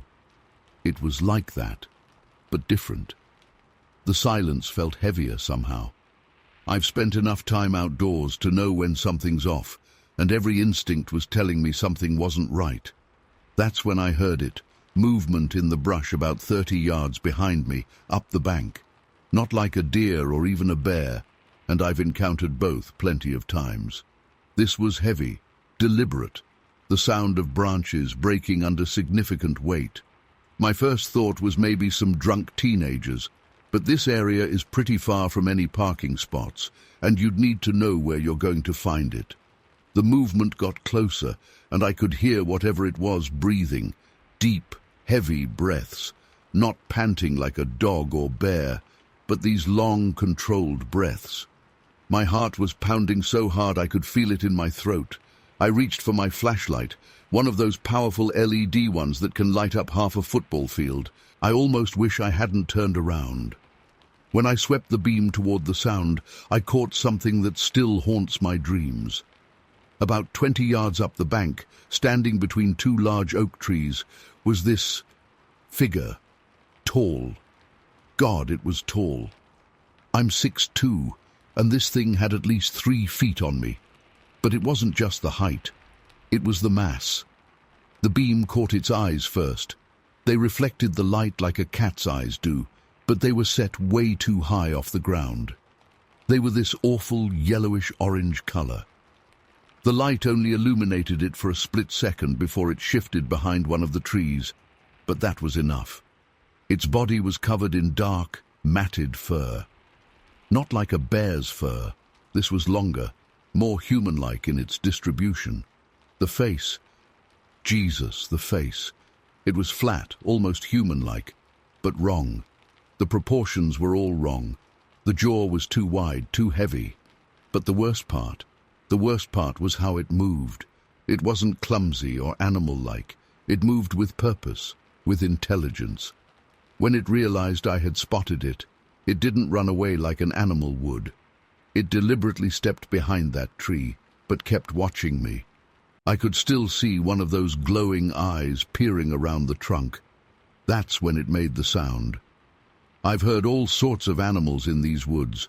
Foxes screaming, bobcats fighting, even a mountain lion once, though the state says they don't exist here anymore. This wasn't like any of those. The closest I can describe it is like a baby's scream, but distorted and much, much louder. It started low, almost like a growl, then rose to this piercing shriek that echoed off the mountains. The sound physically hurt my ears. It felt like it lasted forever, but it was probably only 10-15 seconds. The sound set off every car alarm in the parking lot about half a mile away.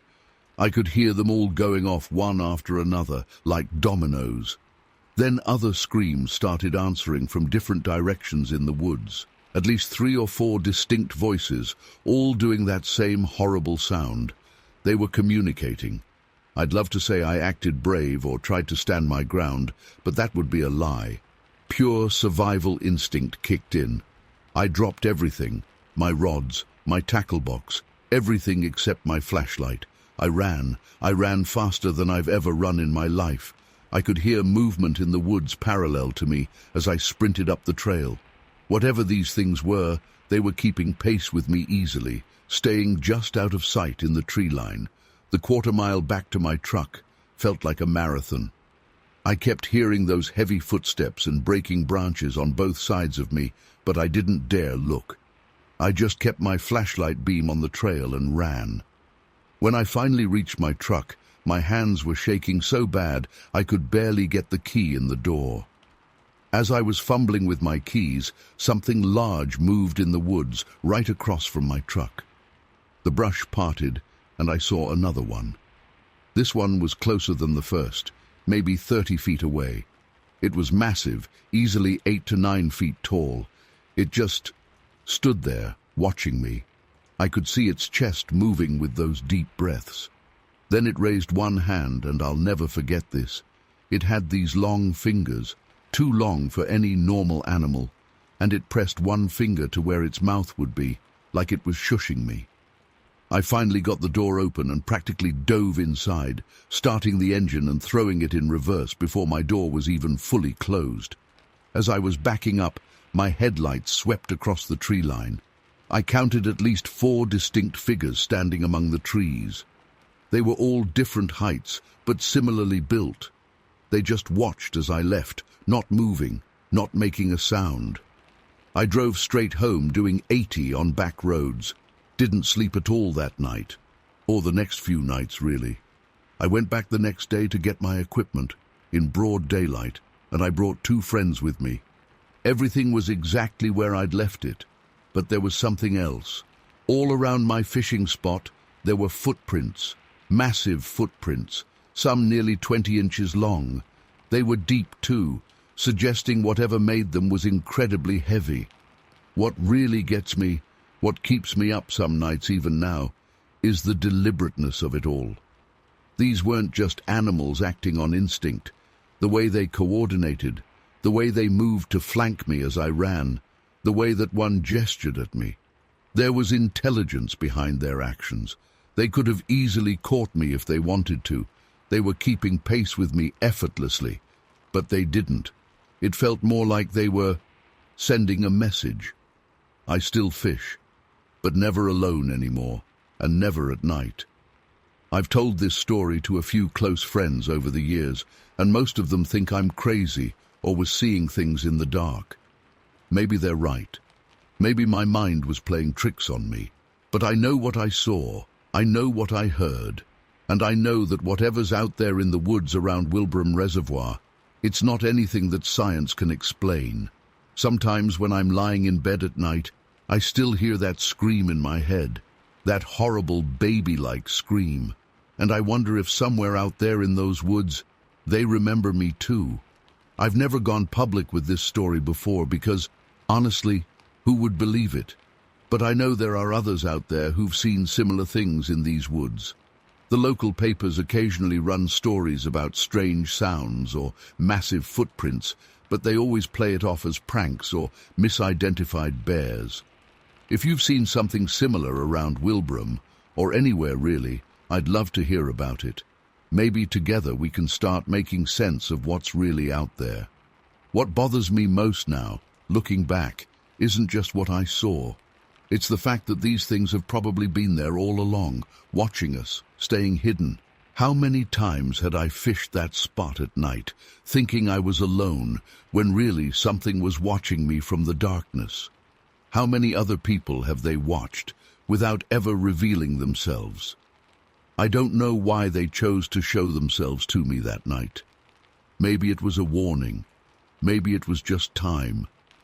But I do know this. Those woods don't belong to us. We're not the apex predator we think we are.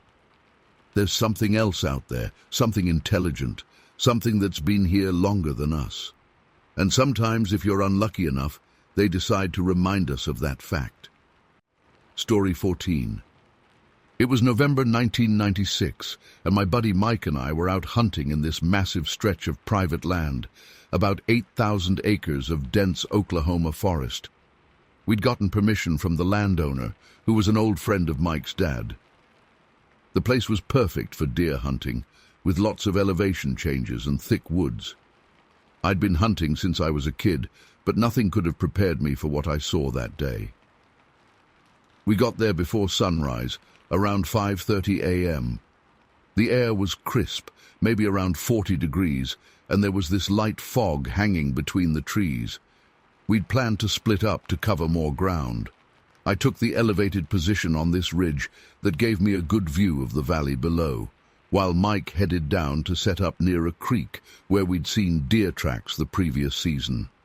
I remember checking my watch at 7:23 a.m. when I first noticed something was off. The woods had gone completely silent. You know how the forest usually has this constant background noise, birds, squirrels, leaves rustling, all of that just stopped. At first I thought maybe a coyote was passing through. That happens sometimes, and the smaller animals go quiet. But this felt different. The silence was heavier somehow. I was sitting on this fallen log I'd found, my rifle across my lap, when I caught movement about 150 yards down in the valley. My first thought was, that's a big black bear, but something wasn't right about the way it moved. It was walking upright, completely vertical, like a person, but this thing had to be at least 8 feet tall. I'm not exaggerating. I've been a construction worker for 25 years. I know what 8 feet looks like. The creature was massive, covered in dark brown or black hair, and moved with this weird grace that still haunts me. It's hard to explain, but imagine a professional athlete who weighs 800 pounds. That's kind of how it moved. Smooth, deliberate, but incredibly powerful. Then it did something that made my blood run cold. It started playing this bizarre game of peekaboo with me around this huge old oak tree. It would step behind the tree, then lean out to look at me, then hide again. The whole time, I sat there frozen, my rifle forgotten in my lap. I know how this sounds, but I swear on my life this happened. This thing was intelligent. It knew exactly what it was doing. The weirdest part? I never felt threatened. Terrified, yes, but not in danger. It was more like it was curious about me. The way it would peek around that tree, it reminded me of how my kids would play hide and seek when they were little. But this was an enormous, unknown creature doing it. This went on for about 3 minutes, though it felt like hours. I remember the exact moment it ended. There was a crack of a branch somewhere in the forest, probably Mike moving around down by the creek. The creature's head snapped toward the sound, and then it just walked away. Not running, not crashing through the undergrowth. It walked, calm as you please, into the deeper forest. Its footsteps were almost silent, which makes no sense given its size. The whole time I never raised my rifle. People always ask me why I didn't take a shot, or at least try to get a photo. This was 1996. I didn't have a phone with a camera, just an old disposable in my truck. Honestly, it never even crossed my mind. Something deep in my gut told me this wasn't something I should shoot at. After it disappeared, I sat there for maybe another hour, unable to move. When Mike finally radioed to ask if I'd seen any deer, my voice was shaking so bad he thought something was wrong. I couldn't tell him right then. How do you tell your hunting buddy you just watched Bigfoot play peekaboo with you? We packed up early that day. I made up some excuse about feeling sick.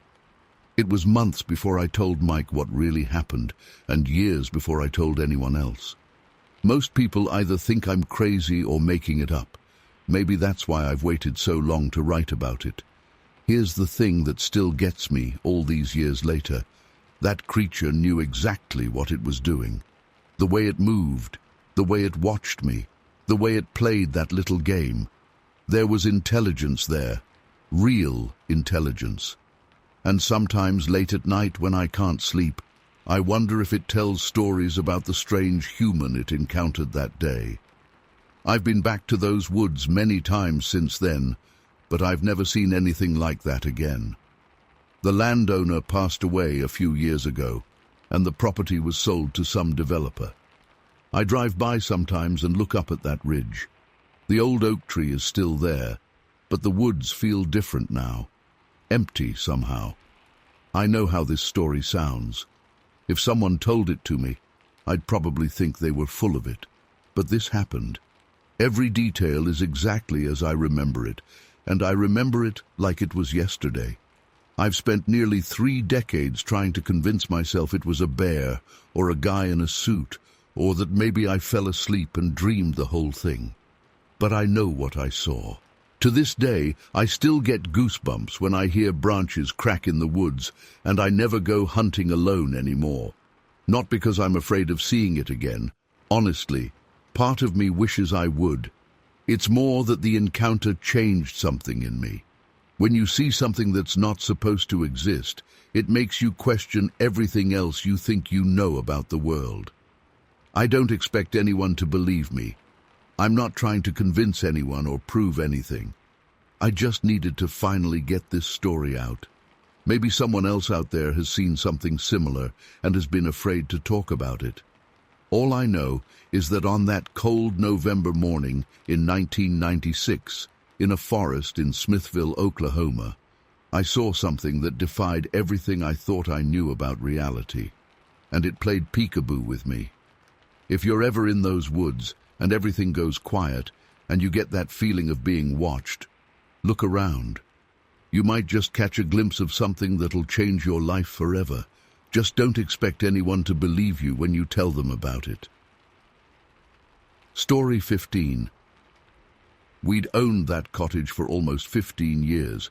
It was our escape from city life, our little piece of paradise on Carson Lake. Nothing unusual had ever happened there before August 2011. My wife Sarah, our 2 kids, Emma 14 and Mike 11, and I had driven up for a 2-week stay, something we did every summer. The cottage itself wasn't anything fancy, just a 2-bedroom place with a small kitchen and living room, but it had these huge windows overlooking the lake that made you feel like you were part of the wilderness. The first 2 days were completely normal. The kids were swimming, Sarah was reading on the deck, and I was fixing up some loose boards on the dock. The weather was perfect, mid-70s during the day, cool enough for a light sweater at night. But everything changed on that 3rd night. It started around 9:30 p.m. We were inside playing Monopoly. Mike was winning, as usual, when we heard it, this weird howling sound from across the lake. Now I'd heard wolves before. We'd often hear them in the distance during our stays, and I was familiar with coyotes too. This was different. The sound was deeper, more guttural, almost like a roar mixed with a howl. It was loud enough that it echoed across the lake, and it made the hair on the back of my neck stand up. Sarah immediately turned off the TV, which had been playing quietly in the background. "What was that?" she whispered. Before I could answer, we heard it again. This time it sounded angry, almost like it was responding to something. The kids stopped playing and moved closer to us on the couch. I tried to play it cool, telling them it was probably just a wolf that was closer than usual, but I didn't believe it myself. In all our years at the cottage, I'd never heard anything like this. The sound had this weight to it. That's the only way I can describe it. It felt like it was pressing against the windows. We decided to call it a night early. I made sure all the doors were locked, something we rarely did at the cottage, and we all went to bed. I didn't sleep much that night, just laid there listening. The howling continued sporadically until about 3 a.m., seeming to move around the lake, sometimes closer, sometimes further away. The next morning, I walked around the property looking for any signs of, well, I'm not sure what I was looking for. I found some broken branches at the edge of our property where the woods start, but nothing conclusive. The kids were unusually quiet that morning, and Sarah suggested we might want to head back to Toronto early. I convinced her to stay, saying it was probably nothing to worry about. That night, things got worse. The howling started earlier, around 8 p.m., just as dusk was settling in. We were all inside already. None of us had felt like sitting out on the deck after the previous night. This time, it sounded closer, much closer, and there was something else, a smell. It's hard to describe, but it was like wet dog mixed with something rotten. It was coming through our bathroom window, which we'd left cracked open. Emma started crying quietly, and Mike was trying to act brave, but I could see he was terrified. Sarah and I exchanged looks, and I knew we were both thinking the same thing. We should leave. But something kept me from suggesting it. Maybe it was pride, or maybe it was curiosity. I wish I'd listened to that first instinct. Around 10 p.m., something hit the side of the cottage, hard. The whole structure shook, and a few books fell off the shelf. It wasn't like a tree branch falling. This was deliberate, like something had slammed into the wall. The kids screamed, and Sarah grabbed them and pulled them into the master bedroom. I stood frozen in the living room, staring at the wall where the impact had come from. Then I heard it. This low, rumbling sound, like a growl but deeper than any animal I'd ever heard. It was coming from right outside the window. And then I saw the shadow. Something huge moved past the window, blocking out the moonlight for a moment. I couldn't make out a clear shape, but whatever it was big, really big. The growling continued, moving around the cottage. It was like whatever this thing was, it was pacing, checking every window. I heard what sounded like sniffing at each one. Heavy, loud sniffing like a dog, but amplified 10 times. The smell got stronger too, becoming almost unbearable. I finally snapped out of my frozen state and ran to the master bedroom. Sarah had the kids in the corner furthest from the windows, all of them huddled under a blanket. I grabbed my phone to call for help, but of course, no signal. We'd never had good reception at the cottage, and now, when we needed it most, we had nothing.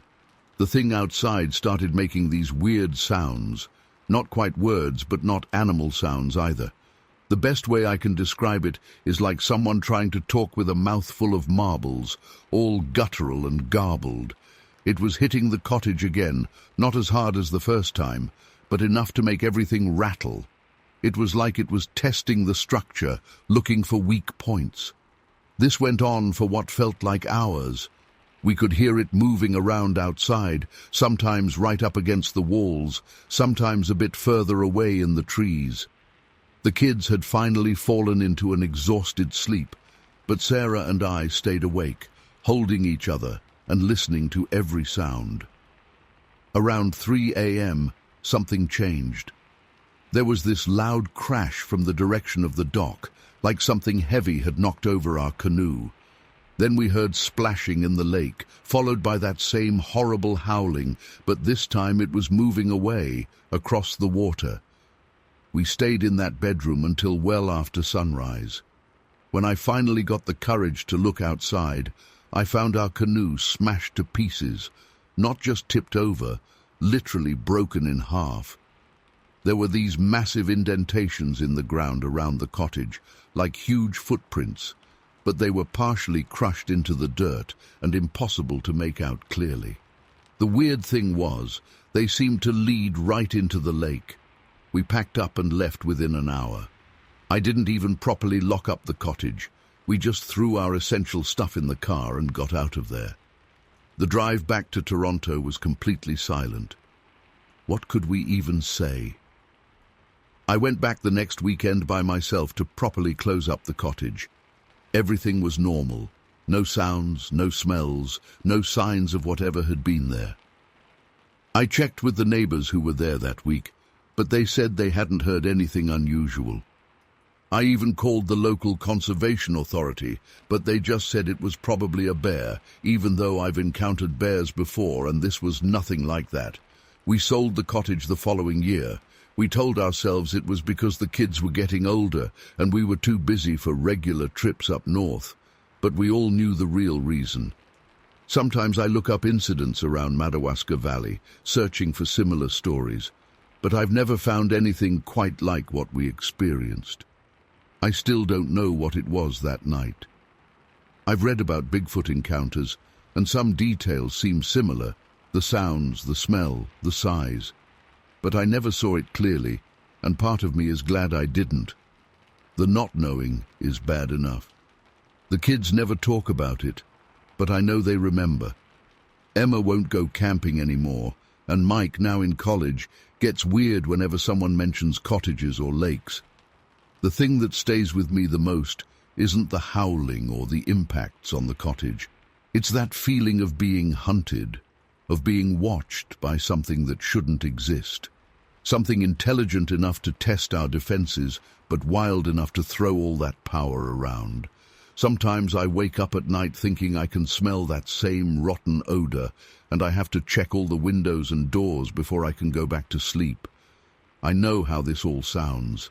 If someone had told me this story before it happened, I probably wouldn't have believed them. Hell, sometimes I still have trouble believing it myself. But I know what we experienced that night was real. Whatever that thing was, it was there. And sometimes I wonder if it's still out there, prowling around Carson Lake, waiting for the next family to spend a few nights in their cottage. Story 16. It was late August 2010, and I had planned a father-son camping trip with my 12-year-old boy, Tyler, at Algonquin Provincial Park in Ontario. We'd done plenty of camping before, but usually at more populated campgrounds. This time, I wanted to try something more remote, Rain Lake. Looking back, I wish I had stuck to the busy sites. We arrived at the access point around 2 p.m. The weather was perfect, not too hot, with just a light breeze. I remember the park ranger giving us a quick briefing about bears and proper food storage, the usual stuff. Nothing could have prepared us for what we actually encountered. The canoe ride to our campsite took about an hour. Tyler was so excited, pointing out every bird and fish he saw. We found a nice spot on the eastern shore, elevated enough to catch any breeze, and far enough from the water to avoid the worst of the mosquitoes. The site had a small clearing perfect for our tent, surrounded by tall white pines and maple trees. We spent the afternoon setting up camp, collecting firewood and fishing. Tyler caught 2 decent-sized bass, which we cooked over the fire for dinner. Everything was going great. The sun started setting around 8 p.m., and we sat by the fire, roasting marshmallows and telling stories. Tyler was getting really good at making s'mores without getting chocolate everywhere. Around 10 p.m., we decided to turn in. The temperature had dropped considerably, and we could hear some distant thunder.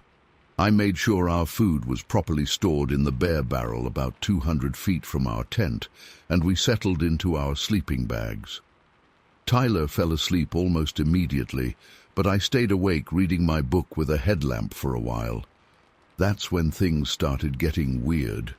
It must have been around midnight when I first felt it, a very subtle vibration in the ground. At first, I thought it was just a far-off thunderstorm, but the sky had cleared up earlier.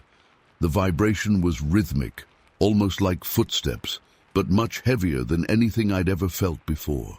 It reminded me of that scene from Jurassic Park with the water rippling, except this was real, and I was feeling it through my sleeping bag.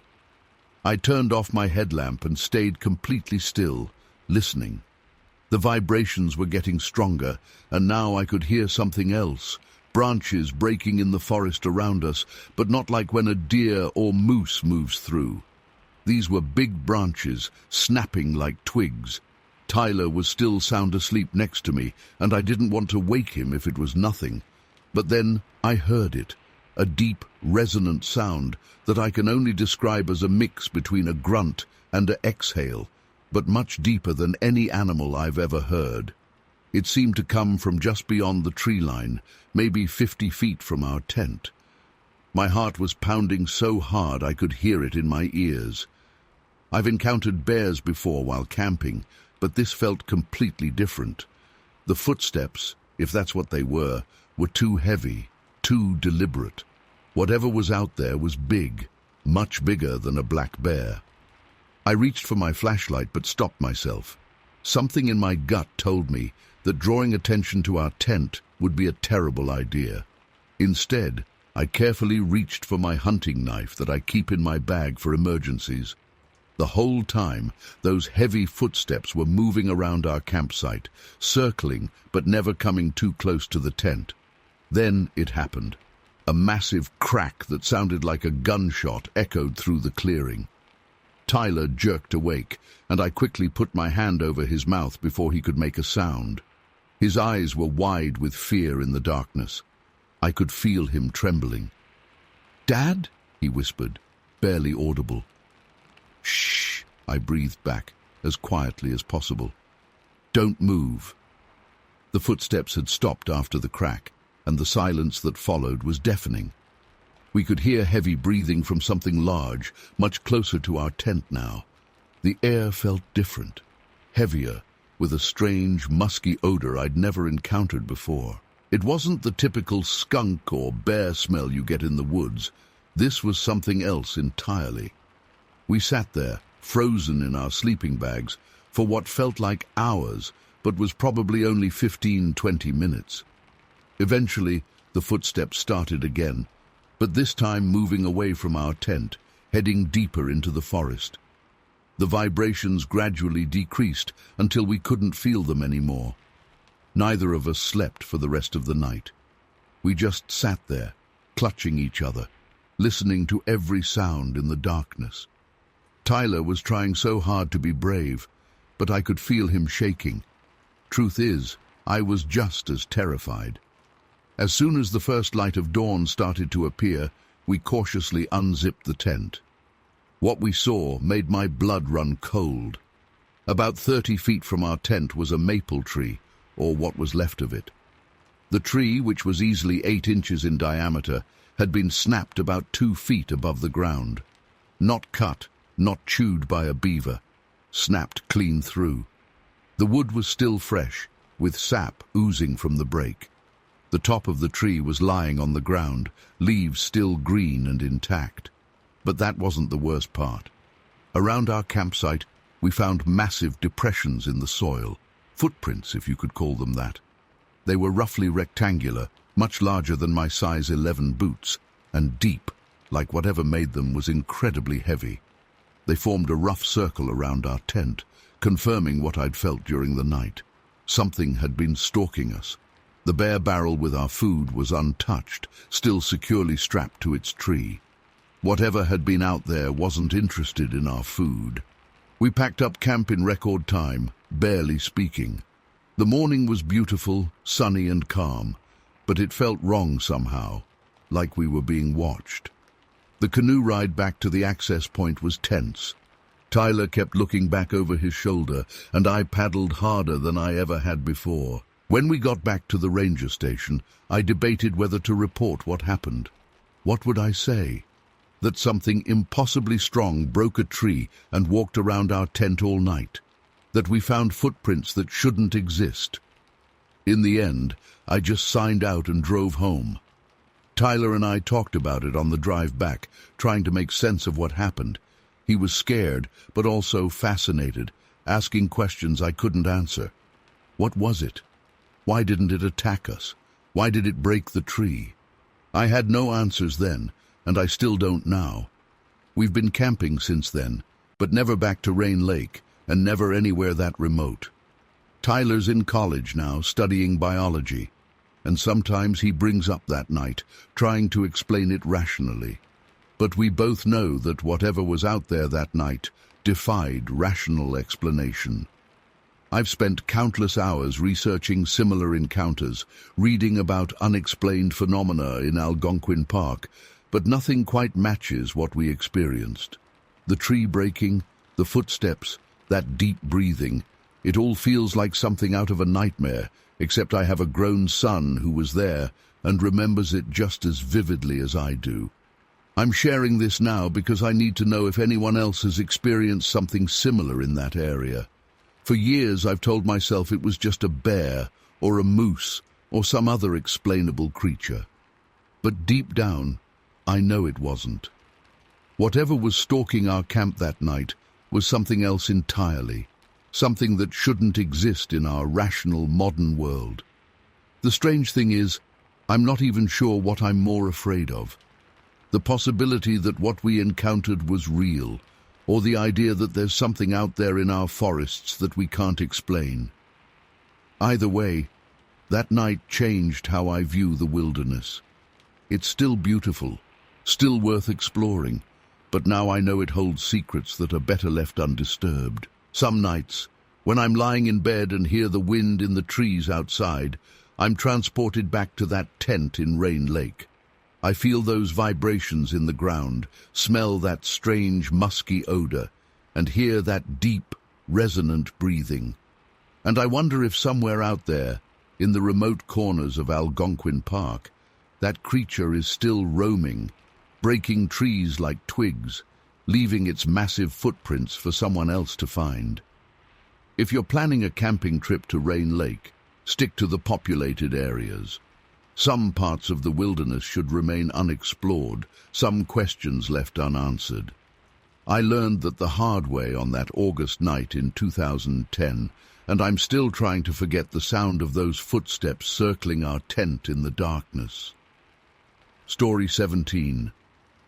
What happened that morning in Boone County still gives me chills, and honestly, I'm not sure I'll ever make sense of it. My buddy Jack and I were heading out for turkey hunting, something we'd done dozens of times before without incident. But April 14th, 2014 changed everything I thought I knew about what's really out there in the Missouri wilderness. It was around 4:30 a.m. when I picked Jack up in my old Ford F-150. The weather forecast had warned about heavy rains upstream, causing dangerous conditions on the Missouri River. But we figured it wouldn't affect our hunting spot too much since we were planning to stay in the wooded areas away from the water. Looking back, I wish we'd paid more attention to those warnings. The drive was pretty quiet at first. Jack was nursing his gas station coffee, and I was focused on navigating the dark county roads. We'd done this route so many times I could probably drive it blindfolded, not that I'd ever try. The familiar smell of wet earth and decaying leaves filled the truck cab through the cracked windows. Spring in Missouri always has this distinctive scent, especially after rain. As we approached the river section of Route K, something felt different. The air seemed heavier somehow, and the usual morning sounds were just absent. No birds, no insects, nothing. I remember glancing at the clock, 5:17 a.m., because right at that moment, Jack suddenly sat up straight and pointed at something through the windshield. "Matt, slow down. There's something on the road ahead." I eased off the gas, squinting through the pre-dawn darkness. The headlights caught something moving at the river's edge, maybe 150 yards ahead. At first, I thought it might be a bear, though they're pretty rare in this part of Missouri. But then it stood up. My hands went cold on the steering wheel. What we saw next, I still have trouble putting it into words. This thing was massive, easily 8 feet tall, probably more. Its body was black, but not like fur black. It was more like wet leather, and water was literally streaming off it. The proportions were all wrong for a human, with arms that hung way too low and legs that seemed built for jumping.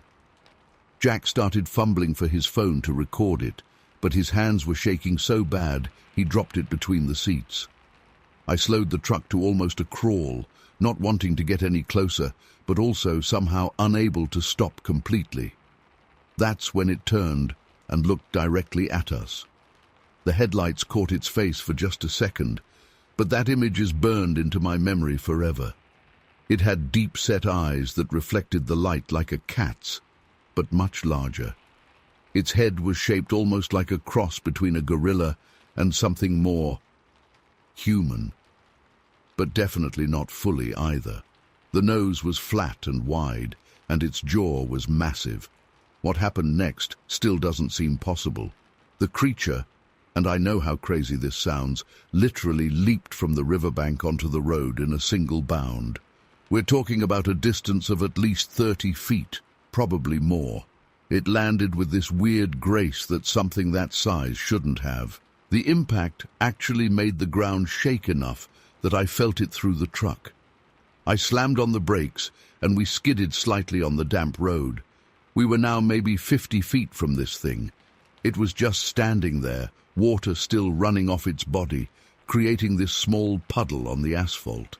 The headlights were giving us a full view now, and I remember noticing these weird details that my brain seemed to focus on, like how its fingers were way too long and ended in what looked like thick, dark claws. Jack was literally pressed back against his seat, gripping the dashboard so hard his knuckles were white. I could hear his breathing, short, sharp gasps. I wasn't doing much better. My heart was pounding so hard I could feel it in my throat. The creature took one step toward our truck. Its movement was fluid, almost like it was gliding. That's when I noticed something else. It wasn't breathing heavily at all, despite having just jumped out of a raging river and cleared that massive distance. Its chest wasn't heaving. It was completely steady. Then it made a sound I'll never forget.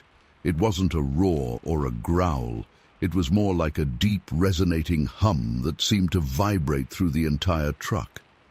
It was so low it made my teeth ache, but it had this almost electronic quality to it, like nothing I've ever heard from any animal. What happened next is something I still see in my nightmares. The creature suddenly turned its head sharply to the left, like it heard something we couldn't. Then, without any warning or preparation, it leaped again. But this time, it went from standing completely still to launching itself up the nearby cliff face. We're talking about a 60-foot near vertical rise in one single impossible jump. The way it moved, it was like gravity just didn't apply to it the same way it does to everything else. 1 second it was on the road, the next it was disappearing over the top of the cliff, moving through the air with this horrible, unnatural grace. We sat there in complete silence for what felt like hours, but was probably only a few minutes. The only sound was the river rushing by and our own ragged breathing. Finally, Jack spoke up, his voice barely a whisper. "What the fuck was that, Matt?" I couldn't answer him. My hands were still locked on the steering wheel, and I was sweating despite the cool morning air. We both knew we'd seen something that shouldn't exist, something that defied everything we thought we knew about what was possible. After a while, we decided to get out of there. Neither of us even mentioned continuing to our hunting spot. The sun was starting to come up as we drove back, and everything looked so normal it was almost surreal. Like the world was trying to pretend nothing had happened. We tried to rationalize it over the next few days. Maybe it was some kind of escaped exotic animal, but that wouldn't explain the jumping, or the sound it made, or a dozen other things that just didn't add up. We looked up every large animal that could possibly be in Missouri, but nothing came close to what we saw. Jack and I don't go hunting in that area anymore. We've told a few close friends about what happened, but most people just laugh it off or try to explain it away. I get it. I wouldn't believe it either if I hadn't seen it with my own eyes. The thing that really gets to me, even now, is the way it moved. No living creature that size should be able to move like that.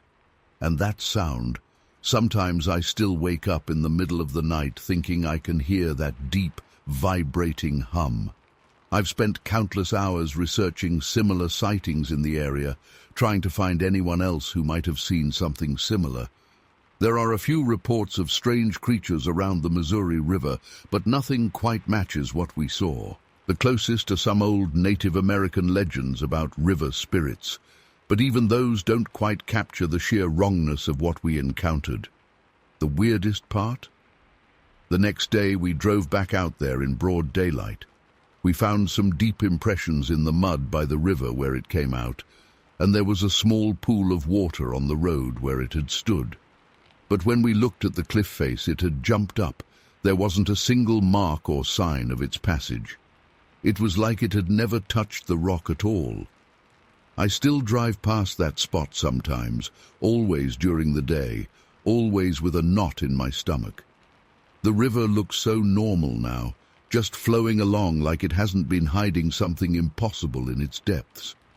But I know what I saw, and sometimes, when I'm lying awake at night, I wonder if it's still out there, waiting in the dark water. And I wonder if anyone else has seen it and, like me, is afraid to tell their story for fear of being called crazy. I don't expect anyone to believe this story. Hell, sometimes I have trouble believing it myself. But I know what Jack and I saw that morning.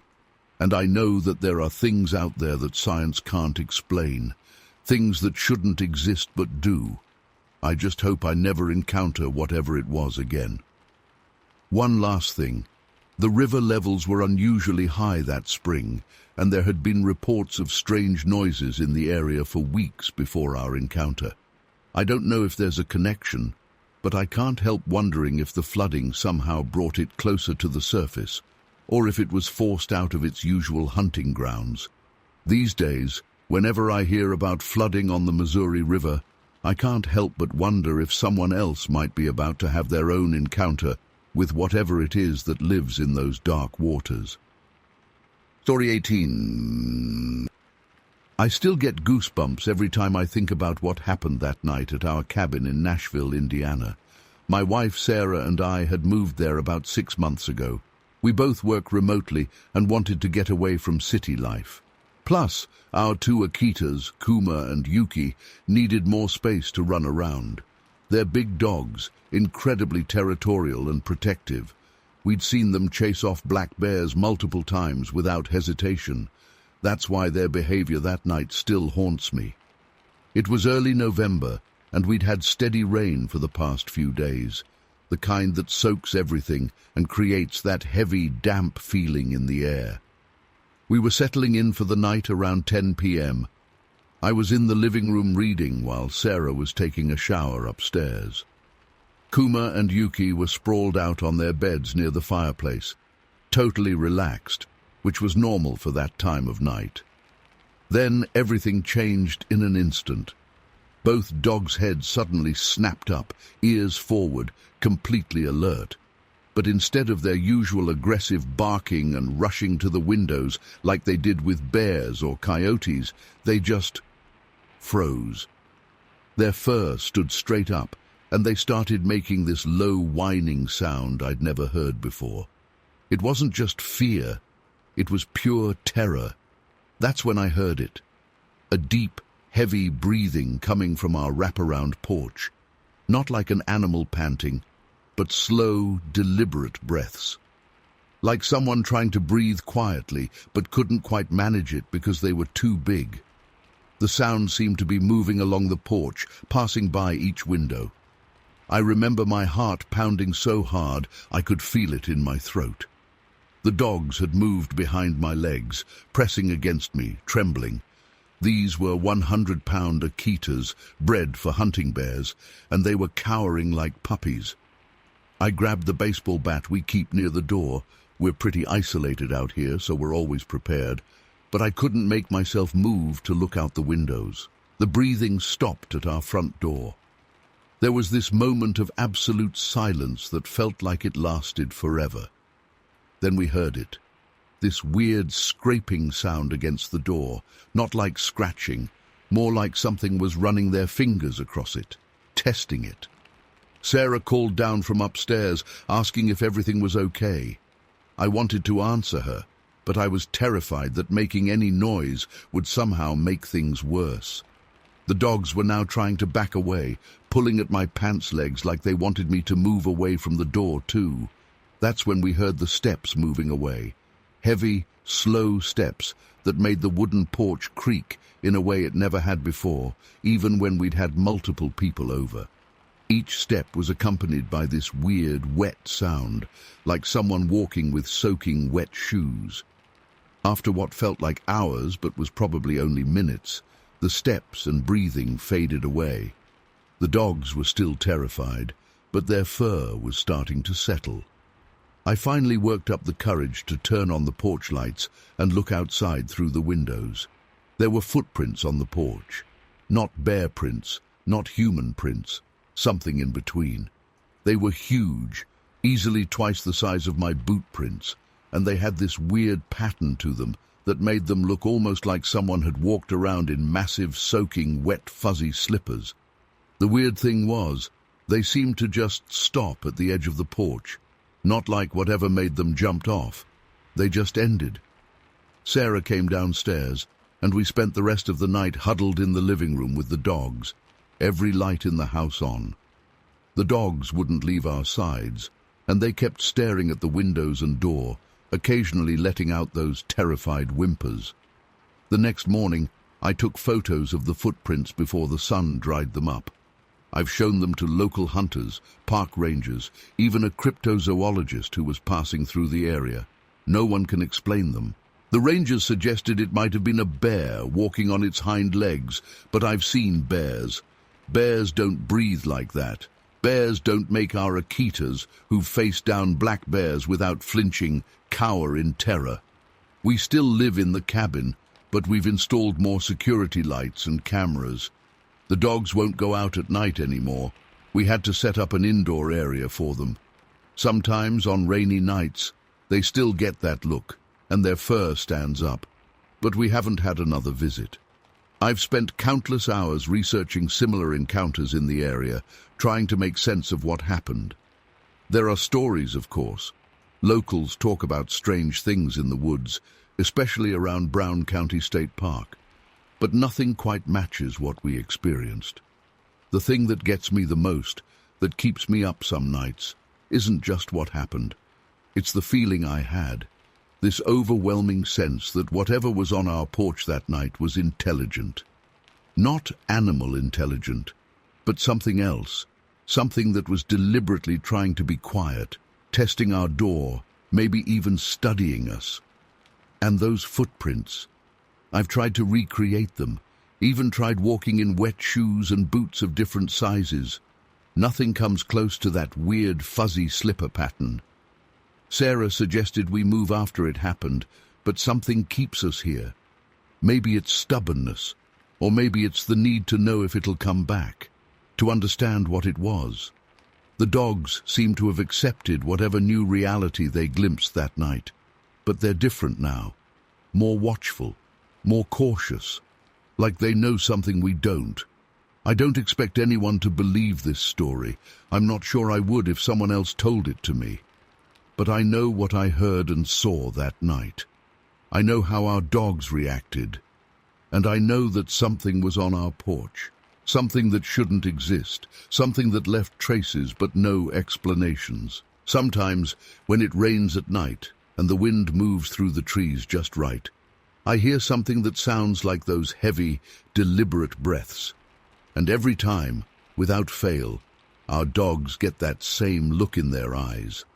Like they're remembering, like they're waiting, like they know it's still out there, somewhere in the darkness beyond our porch lights, watching and waiting for... what?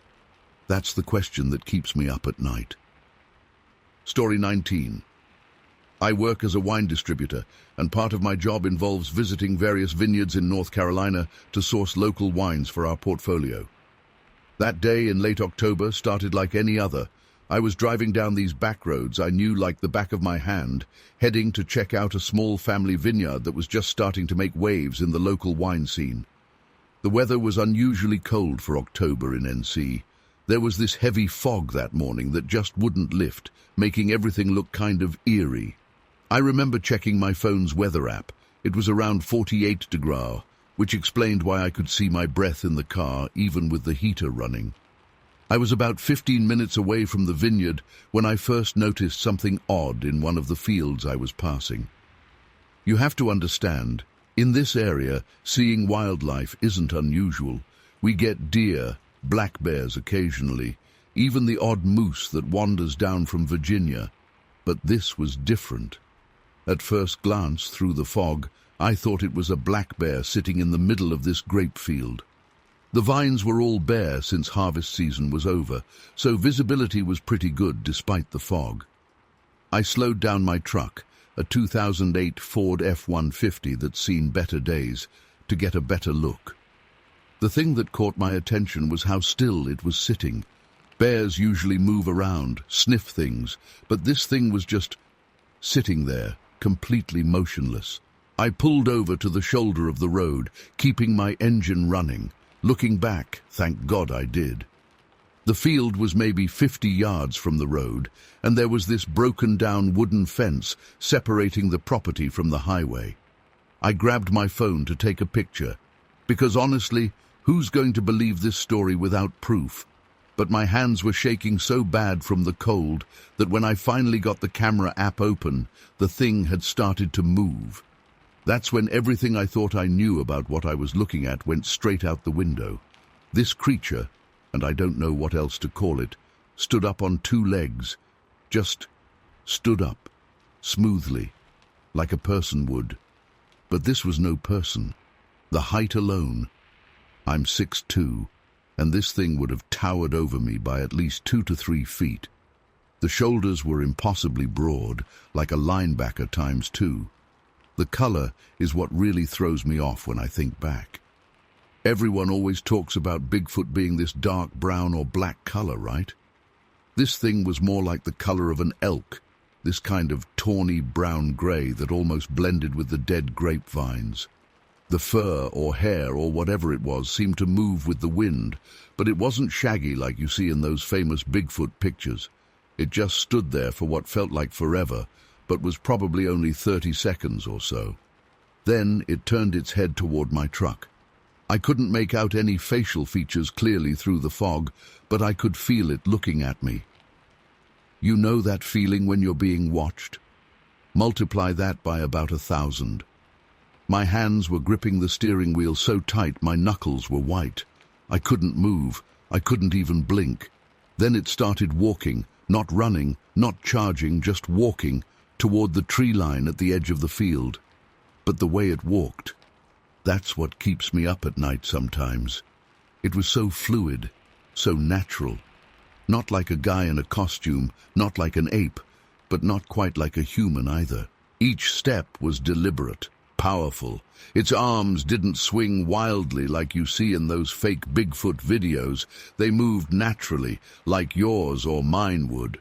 As it reached the tree line, it did something that made my blood run cold. It stopped, just stopped dead in its tracks. And then it turned its head, just its head, back toward my truck. No body movement, just this smooth head turn that no human neck could make. That's when I noticed its eyes. Even through the fog, even at that distance, I could see this reddish-amber glow. Not reflection, not like a deer's eyes in headlights, but an actual glow. I don't remember putting my truck in drive. I don't remember hitting the gas. The next thing I clearly remember is being about 5 miles down the road, my hands shaking so bad I had to pull over. I called the Vineyard owner and made up some excuse about being sick. No way in hell I was going back there that day. Here's the thing that really messes with me. I drive that route all the time for work. I've been past that field hundreds of times since then. Nothing. No tracks, no signs, no more sightings. I even went back the next day, with a colleague, I'm not stupid, to look for footprints or broken vines or something. Anything to prove to myself I wasn't losing my mind. The ground was too hard from the cold to show prints, and if there was any other evidence, I couldn't find it. I've thought about reporting it to local authorities or one of those Bigfoot research groups, but what's the point? No pictures, no evidence, just another story. But I know what I saw. That wasn't a bear. It wasn't a guy in a costume. It wasn't any animal I've ever seen in my 15 years of driving these back roads. Sometimes when I'm driving past that field now, especially on foggy mornings, I slow down a bit and look. I don't know if I'm hoping to see it again or terrified that I will.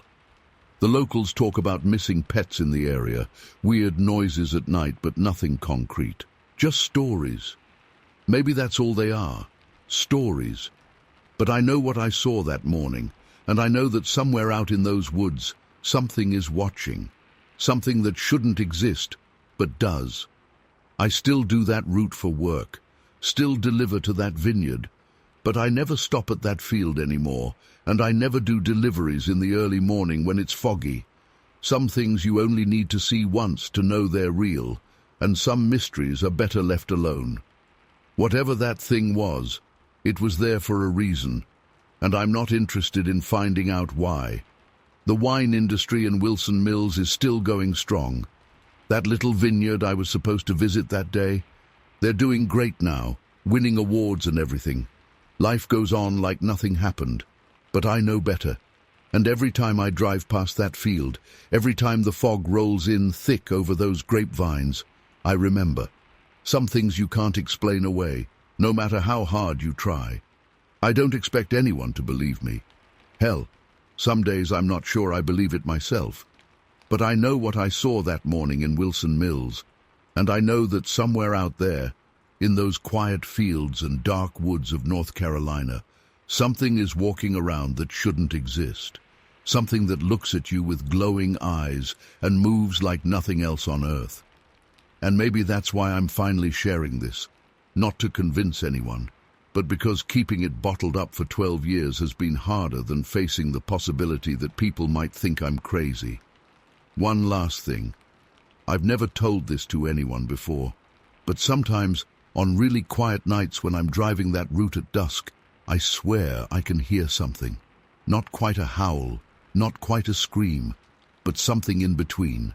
Something that makes every dog in Wilson Mills start barking at once. And when that happens, I drive a little faster, lock my doors, and try not to look at the tree line. Because some things, once you've seen them, you can never unsee. And some creatures, once they've seen you, well, maybe they don't forget either. Story 20. It was early October 2010, and I'd taken some time off work to go camping with my daughter Emma. She was 8 at the time, and I wanted to share my love of the outdoors with her before it got too cold. We'd been planning this trip for months, just the two of us, away from video games and TV, experiencing nature together. I chose Linville because I'd camped there before, and it seemed safe enough for a father-daughter trip. The weather was perfect that week, and the fall colors were just starting to show.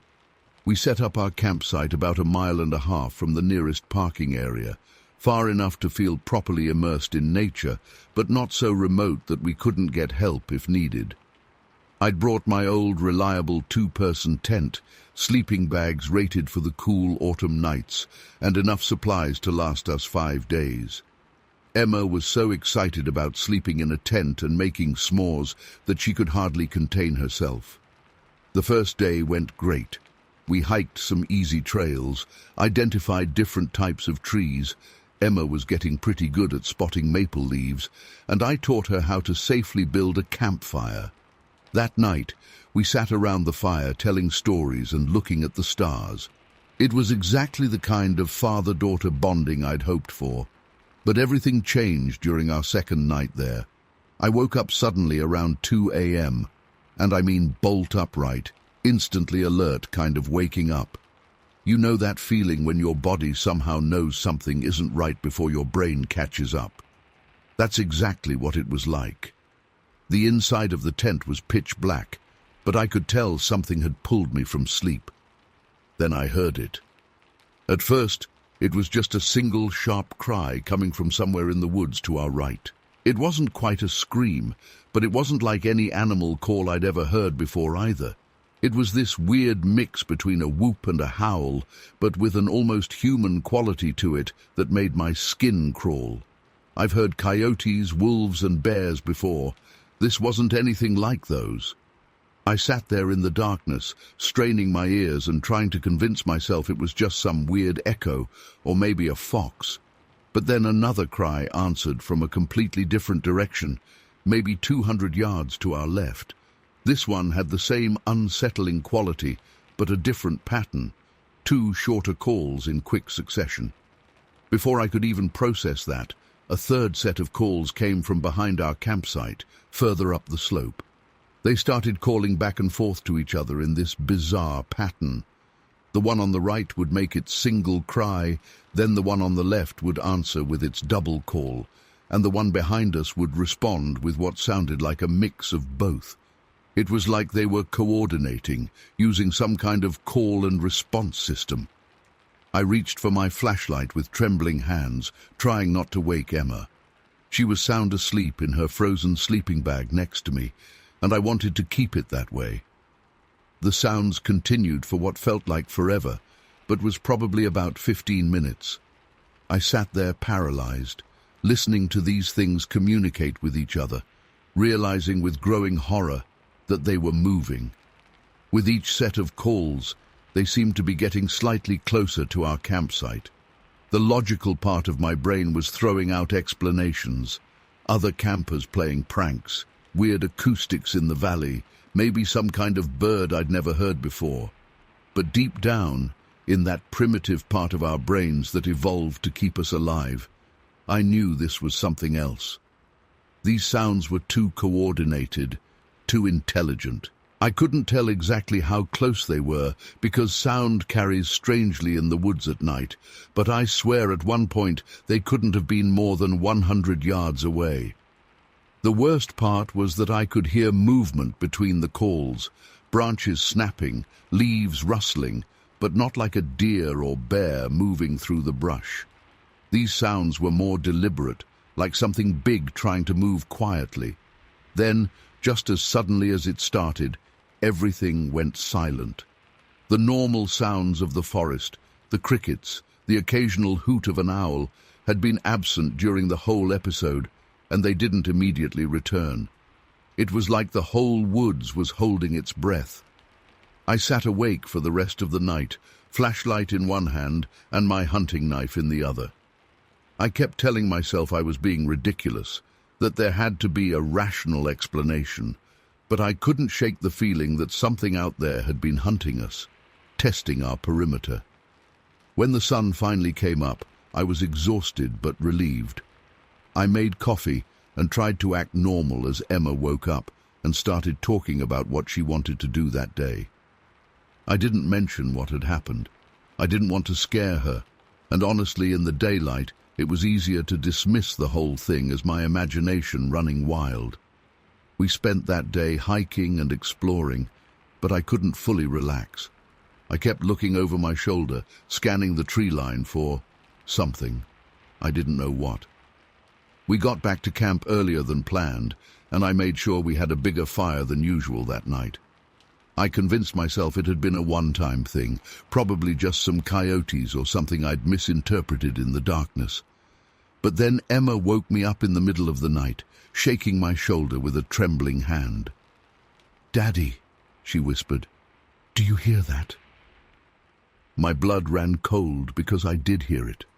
The same calls, the same patterns, the same 3 locations. Emma's eyes were wide with fear in the dim light of the flashlight I quickly turned on. The calls seemed more aggressive this time, more urgent. They moved around us faster, and the sounds of movement in the brush were less cautious. "What is it?" Emma whispered, clutching her sleeping bag up to her chin. I didn't have an answer for her. I pulled her close and told her everything would be fine, but my heart was racing. The calls continued for about 20 minutes this time, and they definitely got closer than the previous night. At one point, something large moved just outside our tent. I could see the shadow of it pass by against the nylon wall.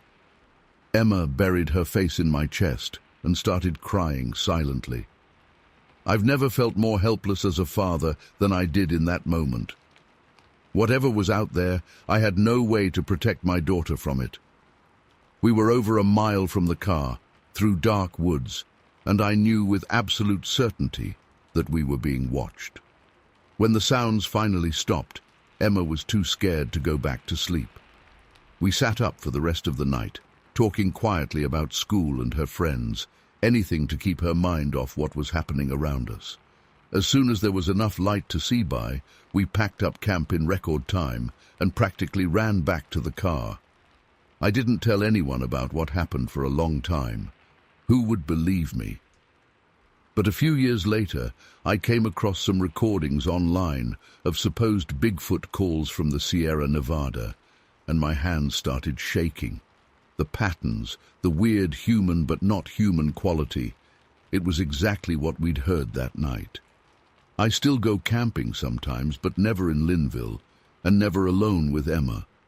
She's 22 now and in college, but she still doesn't like talking about that trip. Sometimes when we're together and hear an unusual sound in the distance, she'll give me this look, and I know we're both thinking about those nights in North Carolina. I don't know what was out there in those woods. I don't know if it was really Bigfoot or something else. But I know what I heard, and I know what I felt.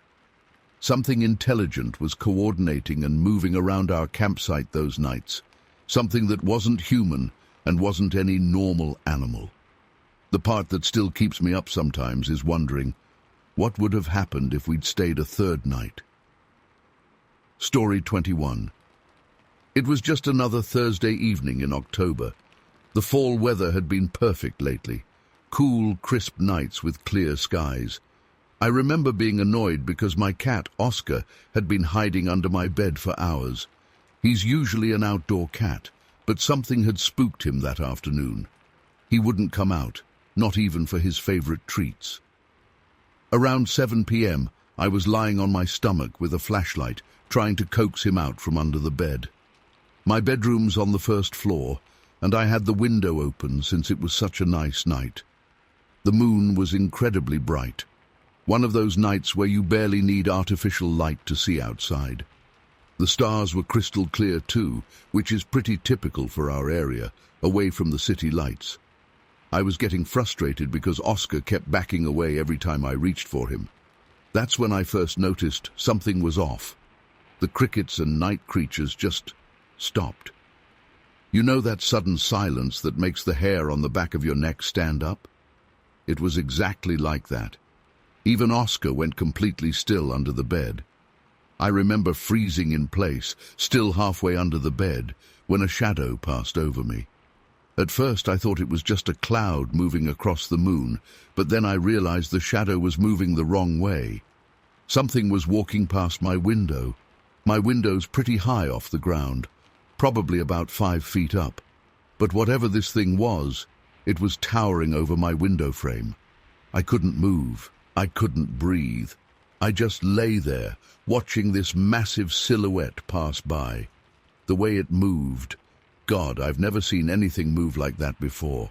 Its arms were so long they had to be hanging down past its knees, and they swung in this unnatural way, like pendulums on a broken clock. The movement wasn't smooth. It was almost jerky, but purposeful, like each step was carefully planned. But the head is what I remember most clearly. Against the starlit sky, I could see this distinct profile that looked like some kind of weird mullet haircut. It wasn't like any animal I've ever seen. The neck was thick, almost non-existent, like the head just merged into these massive shoulders. I'd estimate it was at least 7 feet tall, probably taller. The whole figure was dark, darker than the night sky behind it. It wasn't just black, it was like it was absorbing the moonlight. The outline was clear, but trying to focus on any details within the silhouette was impossible. My eyes just couldn't seem to process what they were seeing.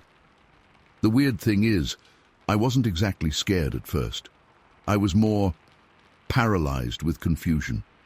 Your brain tries to make sense of what you're seeing, tries to fit it into categories you understand. But this didn't fit anywhere. It walked past my window, disappeared from view, and then I heard footsteps in the gravel outside. Heavy footsteps, not like a person's footsteps, more like someone dropping sandbags, but in a rhythm. Thud, thud, thud. That's when the fear hit me, pure, primal fear. I scrambled backward so fast I smacked my head on the bed frame. Oscar shot out from under the bed like a rocket and hid in my closet.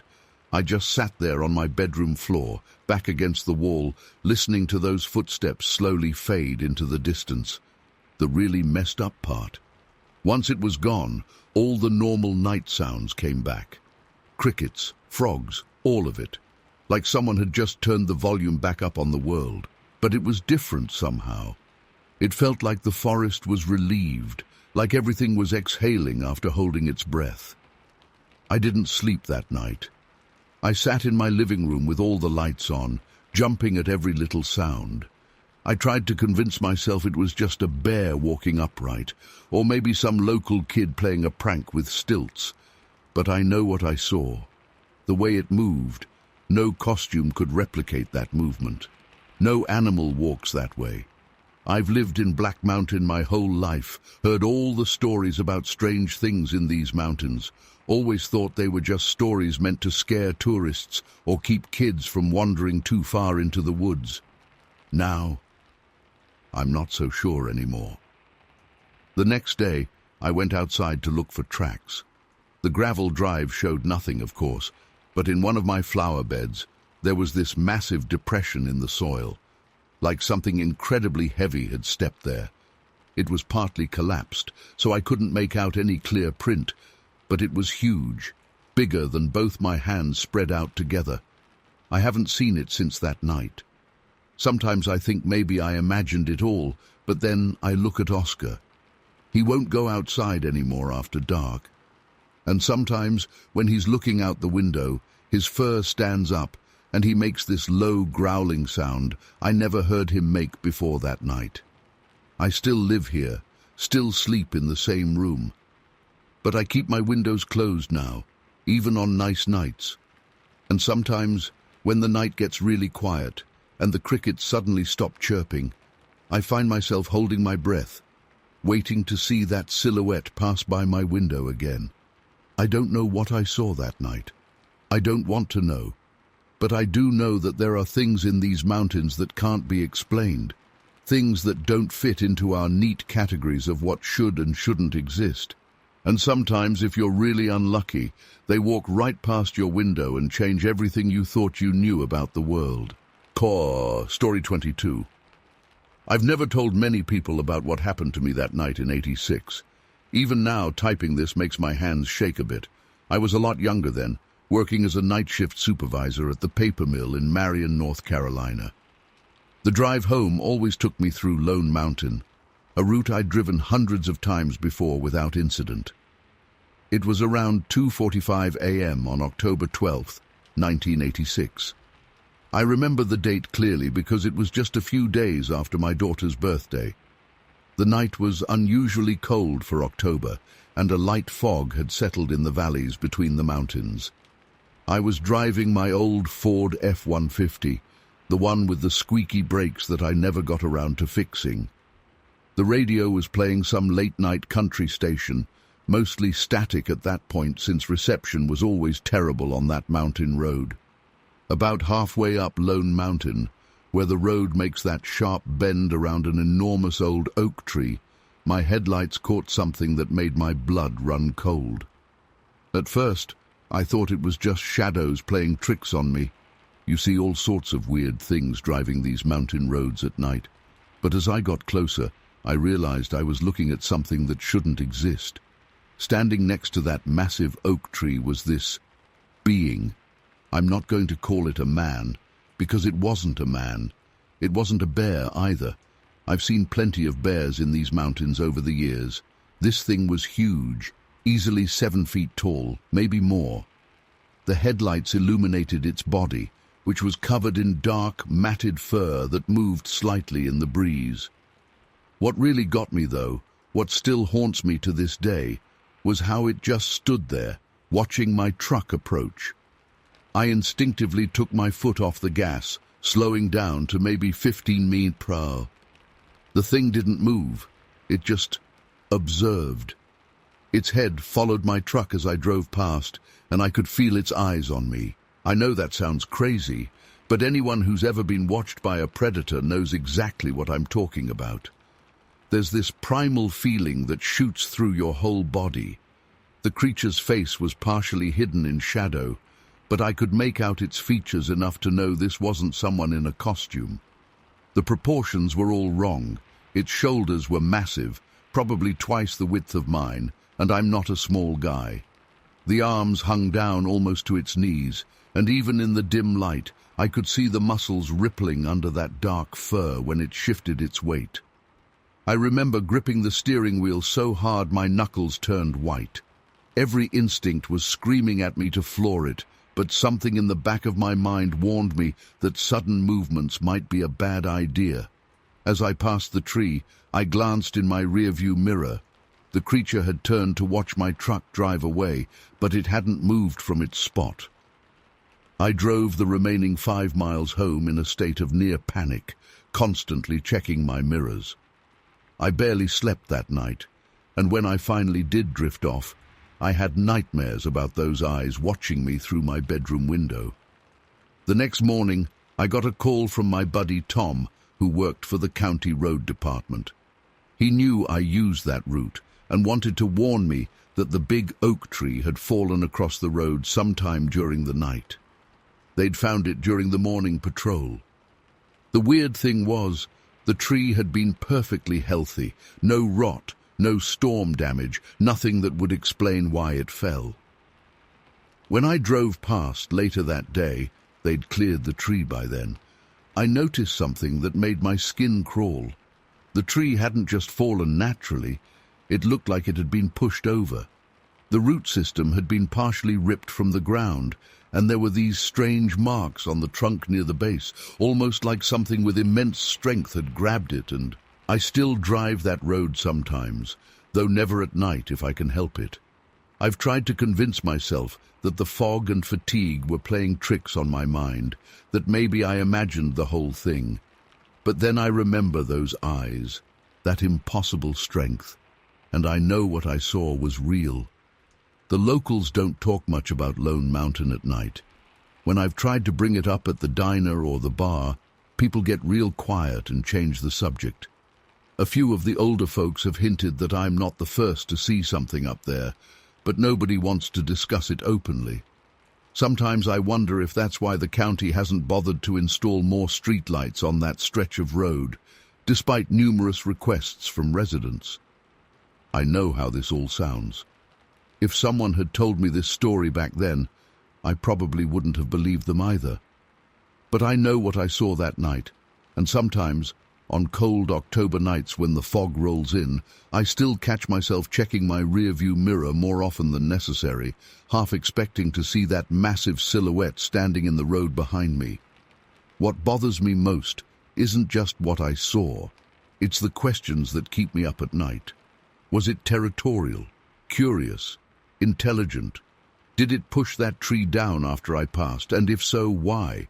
Was it trying to send a message, or was it simply going about its business in its own domain, and I was just an unwelcome intruder in its world? I've never seen it again, though I've heard stories from others over the years, truckers, hunters, hikers who've had their own encounters on Lone Mountain. Most won't talk about it sober, and those who do tend to keep the details vague. But sometimes, when the conversation dies down at the local bar and someone mentions something strange they saw up on the mountain, I catch their eye, and there's this moment of understanding. They know. They've seen it too. I still live in the area, though I've long since quit the night shift at the mill. These days, I take the long way around Lone Mountain after dark. It adds an extra 30 minutes to my drive, but that's a small price to pay for peace of mind. Some things are better left alone, and whatever watches from the darkness up there on Lone Mountain, I'm content to let it keep its secrets. Story 23. It was late September 2001. I was 28 at the time, and had been camping in the Appalachians for nearly a decade. After everything that happened earlier that month with 9/11, I really needed to get away from the news and clear my head. Brown Mountain had always been on my bucket list. I'd read about the mysterious lights there and wanted to see them for myself. I convinced my buddy Mike, who I'd been camping with countless times, to come along. We arrived at the trailhead around 2 p.m. on a Wednesday. The weather was perfect. Crisp fall air, clear skies, and the leaves were just starting to turn. We had all our usual gear, my trusty old North Face tent, sleeping bags rated for 20-degree trials, enough food for 3 days, water filters, and emergency supplies. I'd done my research and picked a spot on the ridge that other hikers said was good for viewing the lights. The hike up was uneventful, though steeper than we expected. We made camp about half a mile from Wiseman's View overlook, finding a nice flat area surrounded by oak and hickory trees. The sun was still up when we finished setting up, so we gathered firewood and made an early dinner, just some freeze-dried stroganoff and trail mix. Nothing fancy. Around 8 p.m. the show started. The Brown Mountain lights are hard to describe if you've never seen them. They're like orbs of light that seem to dance along the ridge, appearing and disappearing randomly. Some folks try to explain them away as car headlights or other man-made sources, but when you see them in person, you know they're something else entirely. Mike and I sat there for about an hour, passing a thermos of coffee back and forth, watching these ethereal lights move across the landscape. That's when we heard it. The first scream came from somewhere in the valley below us, maybe half a mile away. It wasn't an animal sound, at least not any animal I'd ever heard in all my years of camping. It started low, almost like someone moaning, then rose in pitch until it became this awful, piercing shriek. Mike and I both jumped. I remember spilling coffee on my pants and barely noticing because I was so focused on that sound. "What the hell was that?" Mike whispered. I just shook my head. We both knew what mountain lion screams sounded like, and this wasn't it. It wasn't a bear, wasn't an owl, wasn't anything we could identify. Before we could even process it, another scream started. This one was different. It had this weird, undulating quality to it, almost like yodeling, but wrong. It's hard to explain, but imagine someone trying to yodel while gargling and screaming at the same time. The sound echoed off the mountains, making it impossible to tell exactly where it was coming from. The screams continued for what felt like forever, but was probably about 10 minutes. They seemed to be getting closer, though it was hard to tell with the echo. What really got to me was how they changed. Sometimes they sounded almost human, like someone in terrible pain. Other times they were more guttural, animalistic. But the worst was this high-pitched warbling that made the hair on the back of my neck stand up. We'd turned off our headlamps when we were watching the lights, and now we were sitting there in near-total darkness. The moon was only a thin crescent, and the lights we'd been watching earlier had stopped. The only illumination came from our dying campfire. Then we heard the footsteps. Heavy footsteps, moving through the underbrush below our campsite. Whatever it was big.